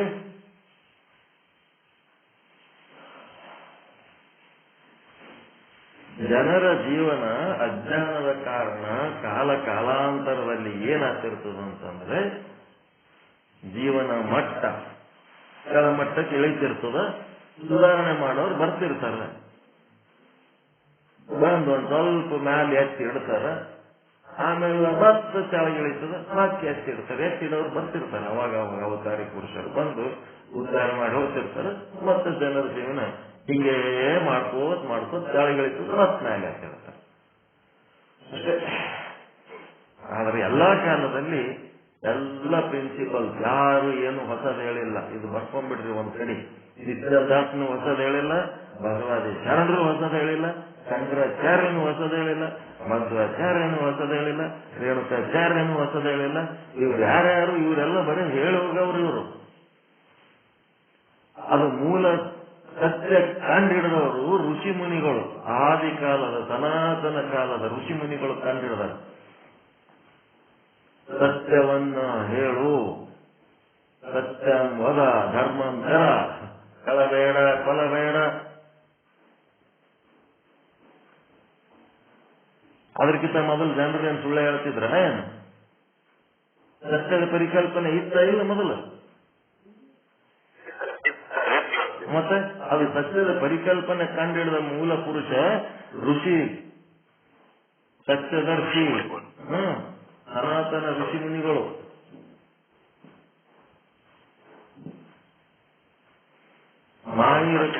ಮಹಾವೀರಕ್ಕಿಂತ ಮೊದಲು ಕೊಲ್ಲಬೇಡ ಅನ್ನೋದು ಇದ್ದಿದ್ದಿಲ್ಲ ಏನು? ಬುದ್ಧನ್ಕಿಂತ ಮೊದಲು ಶಾಂತವಾಗಿ ಇರಬೇಕು ಅಂತೇಳಿ ಗೊತ್ತಿದ್ದಿದ್ದಿಲ್ಲ ಮಂದಿಗೆ. ಕ್ರಿಸ್ತನ್ಗಿಂತ ಮೊದಲು ಕ್ಷಮೆನೆ ಗೊತ್ತಿದ್ದಿದ್ದಿಲ್ಲ, ಬಸವಣ್ಣನ್ಗಿಂತ ಮೊದಲು ಸಮಾನತೆ ಗೊತ್ತಿದ್ದಿದ್ದಿಲ್ಲ. ಎಲ್ಲರಿಗೂ ಗೊತ್ತಿತ್ತು, ಪ್ರಾಕ್ಟೀಸ್ನಾಗ ಇದ್ದಿದ್ದಿಲ್ಲ ಅಷ್ಟೇ. ಅವ್ರು ಮತ್ತೆ ಪ್ರಾಕ್ಟೀಸ್ನಾಗ ತರ್ತಾರಷ್ಟೇ. ಯಾರು ಮೂಲ ಪುರುಷರಲ್ಲ ಇವರು ಯಾರು ಏನ್ ಸಮಾಜ ಸುಧಾರಕರಷ್ಟೇ. ಇವ್ರು ಯಾರು ಮೂಲ ಪುರುಷರಲ್ಲ. ಅವ್ರೇನ್ ಮನಿ ಮಠ ಬಿಟ್ಟು ಅಡವ್ಯಾಗ ಕುಂತ ಆಲೋಚನೆ ಮಾಡ್ಯಾರಲ್ಲ, ಈ ಮನುಷ್ಯ ಜನ್ಮ ಹೆಂಗಾದ್ರೆ ಚಂದ ಆಗ್ತದ, ಹೆಂಗಾದ್ರೆ ಉದ್ಧಾರ ಆಗ್ತದ ಅಂತ ಹೇಳಿ ಚಿಂತನೆ ಮಾಡ್ಯಾರಲ್ಲ. ಯಾವ ಲೌಕಿಕ ಸುಖ ಅನುಭವಿಸಲಾರದೆ ಕೇವಲ ಗಡ್ಡೆ ಗಣಸನಗಳನ್ನ ತಿಂದು ಅರಣ್ಯದ ಕೂತು ತಪಸ್ಸು ಮಾಡ್ಯಾರಲ್ಲ ಅವ್ರು. ರಾತ್ರಿ 11-12 ಆದ್ರೆ ಬಸ್ ಸ್ಟ್ಯಾಂಡ್ ಕುಂದ್ರಲ್ಲ ಕಂದುತ್ತೀರಿ. ನೀವ್ ಯಾವ ತಪಸ್ ಮಾಡ್ತೀರಿ, ನಾವ್ಯಾ ತಪಸ್ ಮಾಡ್ತೀರಿ. ಅರಣ್ಯದೊಳಗೆ ಕೂತು ತಪಸ್ ಮಾಡ್ಯಾರ ಅವ್ರು. ಏನ್ ಸಿಕ್ಕ ತಿಂದು ಎಲ್ಲಿ ಬೇಕಾಗಿ ಕೂತು. ಹೌದಾ ಇಲ್ರಿ? ಬಂದೆಲ್ಲ ಹೋಗ್ಬಿಟ್ರು ಬಸ್ ಸ್ಟ್ಯಾಂಡ್. ನಾವು ಒಬ್ಬನೇ ಅದೀನಿ, ಏನದೇ ಯಾರಾಗ ಬಂದು ಹೊಡೆದ್ರೆ ಏನು ಕಂಟ್ರೋಲರ್ ಸಹಿತ ಮನೆಗೆ ಹೋಗ್ಬಿಟ್ಟ. ಮುಂಜಾನೆ ನಮ್ದೇ ಹಣೆ ಬರಪ್ಪ ಅಂದಿಗೆ ಬರ್ತದ ಇಲ್ಲ ಬಸ್ ಸ್ಟ್ಯಾಂಡ್. ಅದ್ರ ಕರೆಂಟ್ ಹೋಗ್ಬೇಕು, ಗೊತ್ತಾಗ್ತದ ನಿಮ್ಗೆ ಅವಾಗ.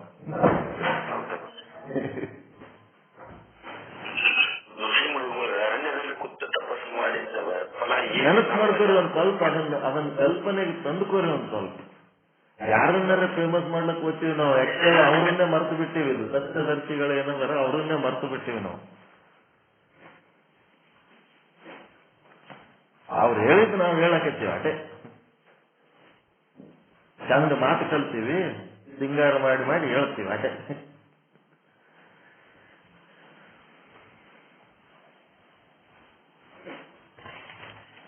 ಅವ್ರದ್ದು ನೆನಪು ಮಾಡ್ಕೊಳ್ರಿ ಹೆಂಗದ. ಸತ್ಯದರ್ಶಿಗಳು, ಮಹಾತ್ಮರು, ಅವ್ರನ್ನ ನೆನಪು ಮಾಡ್ಕೋಬೇಕು ನಾವು.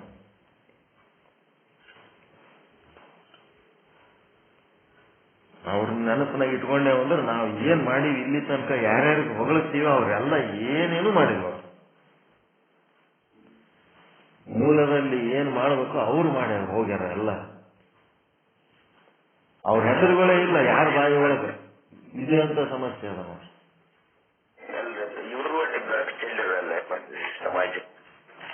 ಅವ್ರು ಮಾಡಿದ್ದೇ ತೇರು, ಅವ್ರು ಮಾಡಿ ಇವ್ರು ಮುಂದಕ್ಕೆ ಜಗ್ಗ್ಯಾರ. ತೇರು ಮುಂದಕ್ಕೆ ಚೆಕ್ಕೊಂಡ್ ಬಂದಾರ. ತೇರ್ ಮಾಡಿದವನು ಅವನೇ ತೇರ್ ಮಾಡಿದ್ದಿಲ್ಲ ಅಂದ್ರೆ ಇವ್ರೇನ್ ಜಗತ್ತಿದ್ರು. ಈಗ ನೀವನು ಮಾಡ್ಲಕತ್ತೀರಲ್ಲ, ನೀವೇನ್ ಕಡಿಮೆ ಮಾಡ್ಲಕತ್ತೀರ? ನೀವು ಇಡೀ ಜಗತ್ತಿನೊಳಗೆ ಸತ್ಯ ದರ್ಶನಕ್ಕಾಗಿ ಹೆಂಗ ಕೂತೀರಿ ಮುಂಜಾನೆದ್ದು? ನಿಮ್ದೇನ್ ಕಡಿಮೆ ಅಲ್ಲ ನೀವು ಯೋಗದಾನ. ಕೋಟಿಗೊಬ್ಬ ಶರಣ.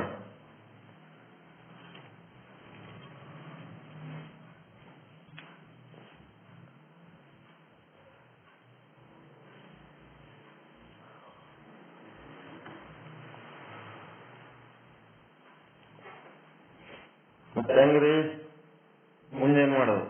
What is next? ನಾಳೆಗೇನು?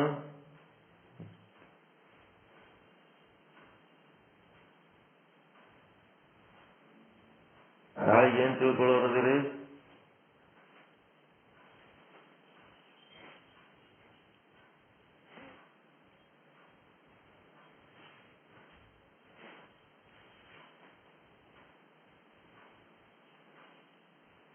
ನಾಳೆಗೆ ಏನು ತಿಳ್ಕೊಳ್ಳೋರದಿರಿ? ಜ್ಞಾನೇಂದ್ರಿಯಗಳಿಂದ ಆಗೋದು ಕರ್ಮ, ಕರ್ಮೇಂದ್ರಿಯಗಳಾಗೋದು ಕರ್ಮ, ಜ್ಞಾನೇಂದ್ರಿಯಗಳಾಗೋದು ಜ್ಞಾನ ಅನ್ನೋದು ತಿಳ್ಕೊತಾರೆ ನಾವು. ಅದು ತಿಳಿದದು ಇವತ್ತು. ಕರ್ಮೇಂದ್ರಿಯಗಳಿಂದ ಆಗೋದು ಕರ್ಮ, ಜ್ಞಾನೇಂದ್ರಿಯಗಳ ಜ್ಞಾನ ಅಂತ ಇವತ್ತು ಗೊತ್ತಾಗ್ಯದ. ನಾಳೆಗೆ ತಿಳ್ಕೊಳ್ಳೋದೇನು? ಕರ್ಮಕ್ಕೂ ಜ್ಞಾನಕ್ಕೂ ಉಂಟಾವ ವ್ಯತ್ಯಾಸ. ಕರ್ಮಕ್ಕೂ ಜ್ಞಾನಕ್ಕೂ ಇರೋ ವ್ಯತ್ಯಾಸ. ಸೈಲೆಂಟ್ ಕೂತು ಹೆಂಗ್ ತಿಳ್ಕೊತಾರ ನೋಡೋರು, ಒಳಗೆ ತಿಳ್ಕೊಂಡು ಹೆಂಗ್ ಹೇಳ್ತಾರೆ. ಯಾವಾಗೋ ಒಂದು ಕರ್ಮಕ್ಕೂ ಜ್ಞಾನಕ್ಕೂ ಇರೋ ವ್ಯತ್ಯಾಸ. ಮತ್ ಇವತ್ತೇನ್ ತಿಳ್ಕೊಂಡ್ರಿ?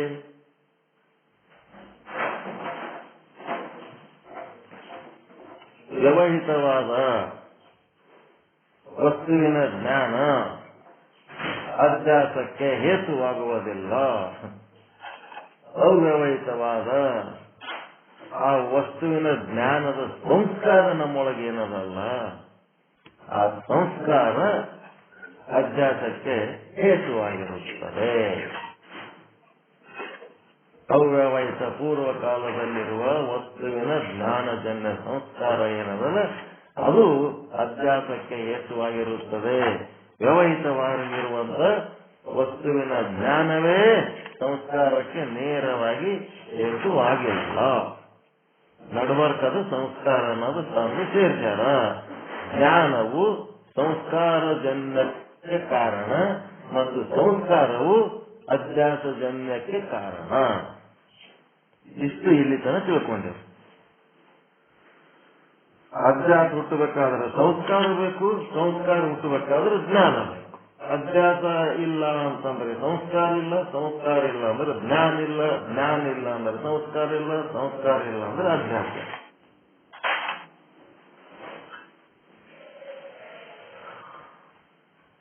ಹೀಗಾಗಿ ಪೂರ್ವ ಪಕ್ಷಿಯ ಅಭಿಪ್ರಾಯಗಳನ್ನ ಎಲ್ಲ ನೆಲಕ್ಕೆ ಒಗಿತಾರೆ. ಇವತ್ತ ಅಥವಾ ನಾಳೆಗೆ ಇದು ಮುಗಿತು ಅಂದ್ರೆ ಮತ್ತೆ ನೆಕ್ಸ್ಟ್ ಎರಡನೇ ಪ್ರಮಾಣ ದೋಷ, ಪ್ರಮೇಯ ದೋಷ, ಪ್ರಮಾತ ದೋಷ ಎನ್ನುವಂತ ಸಾಮಗ್ರಿಗಳು ಇರಬೇಕು ಅಂತೇನು ಹೇಳ್ತಾನಲ್ಲ, ಆ ಸಾಮಗ್ರಿಗಳು ಇರಲೇಬೇಕೆಂಬ ನಿಯಮವಿಲ್ಲ ಅಂತ ಅದನ್ನ ಅಲ್ಲಗಳೆಯುವ ಕಾರ್ಯ ಮತ್ತೆ ಮುಂದೆ ನಡೀತಾ ಇದೆ.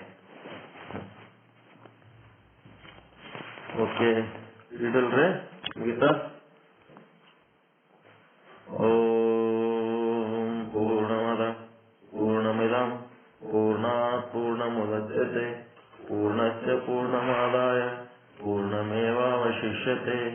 ಓಂ ಶಾಂತಿ ಶಾಂತಿ ಶಾಂತಿ. ಎಲ್ಲರಿಗೂ ಶರಣಾರ್ಥಿಗಳು. ಎಲ್ಲರಿಗೂ ಒಳಿತಾಗಲಿ, ಎಲ್ಲರಿಗೂ ಶುಭವಾಗಲಿ.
ಜ್ಞಾನ ಅಂದ್ರೆ ಏನು ಹೇಳ್ರಿ ಕರೆಕ್ಟ್ ಆಗಿ? ಜ್ಞಾನ ಎಂದರೇನು?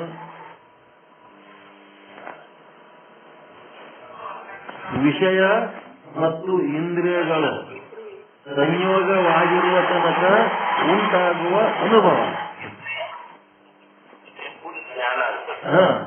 ಯಾವಾಗ ವಿಷಯ ಮತ್ತು ಇಂದ್ರಿಯಗಳು ವಿಯೋಗವಾಗ್ತವ ಅಲ್ಲಿ ಜ್ಞಾನ ಇಲ್ಲ, ಮುಗಿತದ. ಅಲ್ಲಿಗೆ ಅದು ಕಟ್ಟಾಯ್ತು, ಮುಗಿತು. ಸಿನಿಮಾ ಥಿಯೇಟರ್ ಅನ್ನೋದು ಹೊರಗೆ ಬಂದ್ಬಿಟ್ರೆ ಮುಗಿದೋಯ್ತು. ನಿಮ್ ಕಣ್ಣು ಸಿನಿಮಾ ನೋಡೋ ತನಕ, ಥಿಯೇಟರ್ನೊಳಗಿದ್ದು ಸಿನಿಮಾ ನೋಡೋ ತನಕ ಸಿನಿಮಾದ ಜ್ಞಾನ. ಆ ಥಿಯೇಟರ್ಲಿಂದ ಹೊರಗೆ ಬಂದ್ಮೇಲೆ ಅಲ್ಲಿ ಸಿನಿಮಾದ ಜ್ಞಾನ ಇಲ್ಲ. ಹೊರಗೆ ಬಂದ್ಮೇಲೆ ಏನಾಯ್ತದ? ಆ ಜ್ಞಾನದ್ದು ಸಂಸ್ಕಾರ ಆಯ್ತು ನಿಮ್ಮೊಳಗ, ವಿಯೋಗ ಆಯ್ತು. ಟಾಕೀಸ್ಲಿಂದ ಹೊರಗೆ ಬಂದಿರಿ, ಆದ್ರ ಸಿನಿಮಾ ಇಲ್ಲ. ಈಗ ಟಾಕೀಸ್ನಾಗ ಇಲ್ಲ ನೀವು, ಆದ್ರ ಸಿನಿಮಾದ್ದು ಪ್ರಭಾವ ನಿಮ್ಮೊಳಗದ ಅಲ್ಲ, ಅದು ಏನಾಯ್ತು? ಸಂಸ್ಕಾರ. ಆ ಸಂಸ್ಕಾರ ನಿಮ್ಮೊಳಗ ಕುಂದಿತು. ಹೊರ ಜಗತ್ತಿನೊಳಗ ನೀವೇನ್ ಮಾಡ್ತೀರಿ? ಆ ಸಂಸ್ಕಾರ ಮತ್ತು ಹೊರ ಜಗತ್ತಿನೊಳಗೆ ನೀವು ಬದುಕು ಮಾಡುವಾಗ ಉಂಟಾಗುವ ಪ್ರಸಂಗಗಳು ಇದಕ್ಕ ಕಂಪೇರ್ ಮಾಡ್ಕೊಂಡು ಅಧ್ಯಾಸಕ್ಕೆ ಒಳಗಾಗ್ತೀರಿ. ಅಧ್ಯಾಸ ಆಗ್ತದೆ. ಅಲ್ಲಿ ಡೈಲಾಗ್ ಬಳಸಿದ್ದೆ, ಇಲ್ಲಿ ಡೈಲಾಗ್ ಬಳಸ್ಲಕ್ ಬರ್ತೀರಿ. ಸಿನಿಮಾದಾಗ ಒಬ್ಬವ ಒಂದ್ ಡೈಲಾಗ್ ಹೊಡೆದಿರ್ತಾನ, ಹೀರೋ ವಿಲನ್ಗಳು. ನೀವು ಹೀರೋ ಅಲ್ಲಕ್ ಹೋಗಿ ನೀವು ಅದೇ ಡೈಲಾಗ್ ಇಲ್ಲಿ ಬಳಸಿಬಿಟ್ರಿ ಅಂತಂದ್ರ ಇಲ್ಲಿ ವಿಲನ್ಗಳು ಮೆತ್ತಗೆ ಮಾಡಿಬಿಡ್ತಾರೆ. ಮತ್ ಮುಂದೆ ಏನ್ ಮಾತಾಡ್ಬೇಕು ಗೊತ್ತಾಗಂಗಿಲ್ಲ. ಅಭ್ಯಾಸಕ್ಕೆ ಒಳಗಾಗ್ಬಿಡ್ತೀವಿ. ಮುಂದೇನ್ ಮಾಡ್ಬೇಕು? ಅವ ಒಂದೆರಡು ಮಾತಾಡಿ ಸಿನಿಮಾ ತೋರಿಸ್ಬಿಟ್ಟ, ಮುಂದಿನೇನು ಅದರಂಗೆ ಡೈಲಾಗ್. ಈಗ ಎಲ್ಲರೂ ಧಾರಾವಾಹಿ ನೋಡಿ ಅವೇ ಡೈಲಾಗ್ ಕಲ್ತು ಮನ್ಯಾಗ ಅವೇ ಬಳಸ್ತಾರ. ಮುಂದೇನ್ ಮಾತಾಡ್ಬೇಕು ಗೊತ್ತಿಲ್ಲ, ಮಾತುಗಳು ಕಲ್ತಾರ ಧಾರಾವಾಹಿ ನೋಡಿ. ಪ್ರಸಂಗೋಪಾತ ಅಭ್ಯಾಸಕ್ಕೊಳಗಾಗಿ ಆ ಮಾತುಗಳು ಬಳಸ್ತಾರೆ. ಅದಕ್ಕೆ ಮತ್ತೆ ಹಲ್ಲು ಮುರಿಯಂತ ಪ್ರಸಂಗಗಳು ಬರ್ತಾವ ಮುಂದೆ. ಅದೇನ್ ಧಾರಾವಾಹಿ ಹೇಳ್ತದೆ ಏನದು? ಒಳಗೆ ಚಿಂತನೆ ಮಾಡಿದ್ರೆ ಬರ್ತವೆ. ಓಕೆ, ಮುಂದೆ ಏನ್ ಮಾಡ್ತೀರಿ ಮಾಡಿ.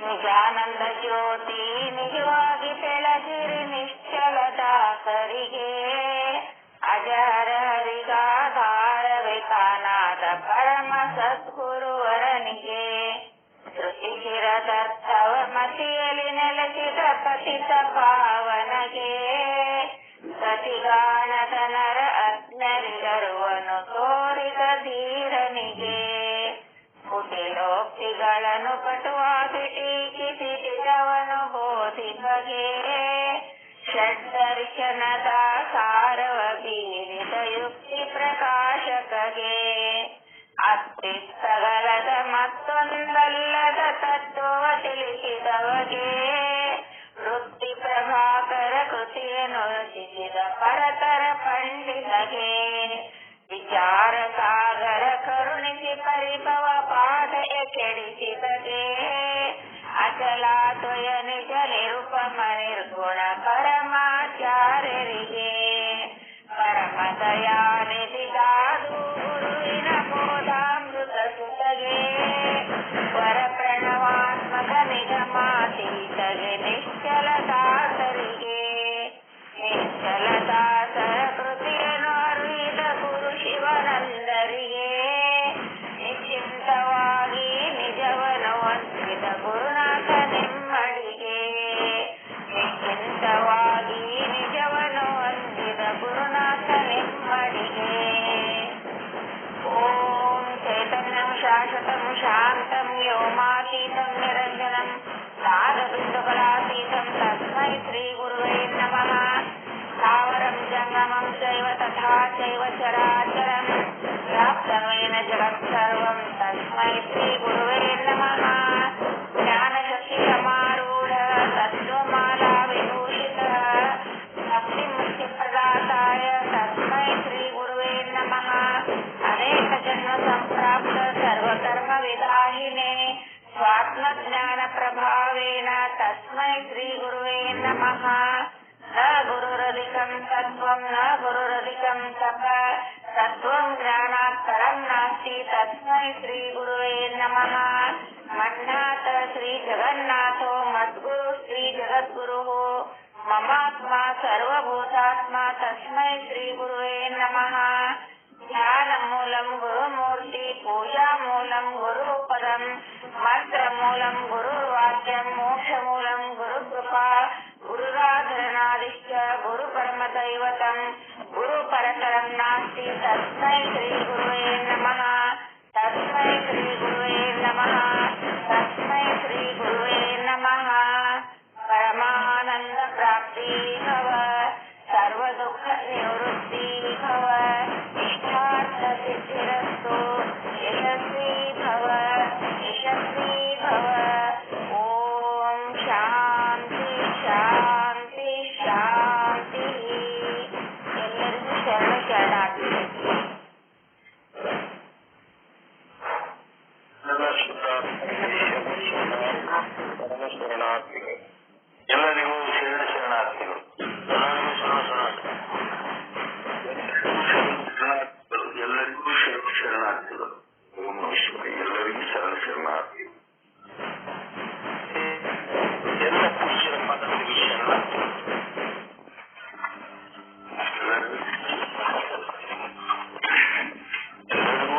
ಸಮಾಪ್ತಿ.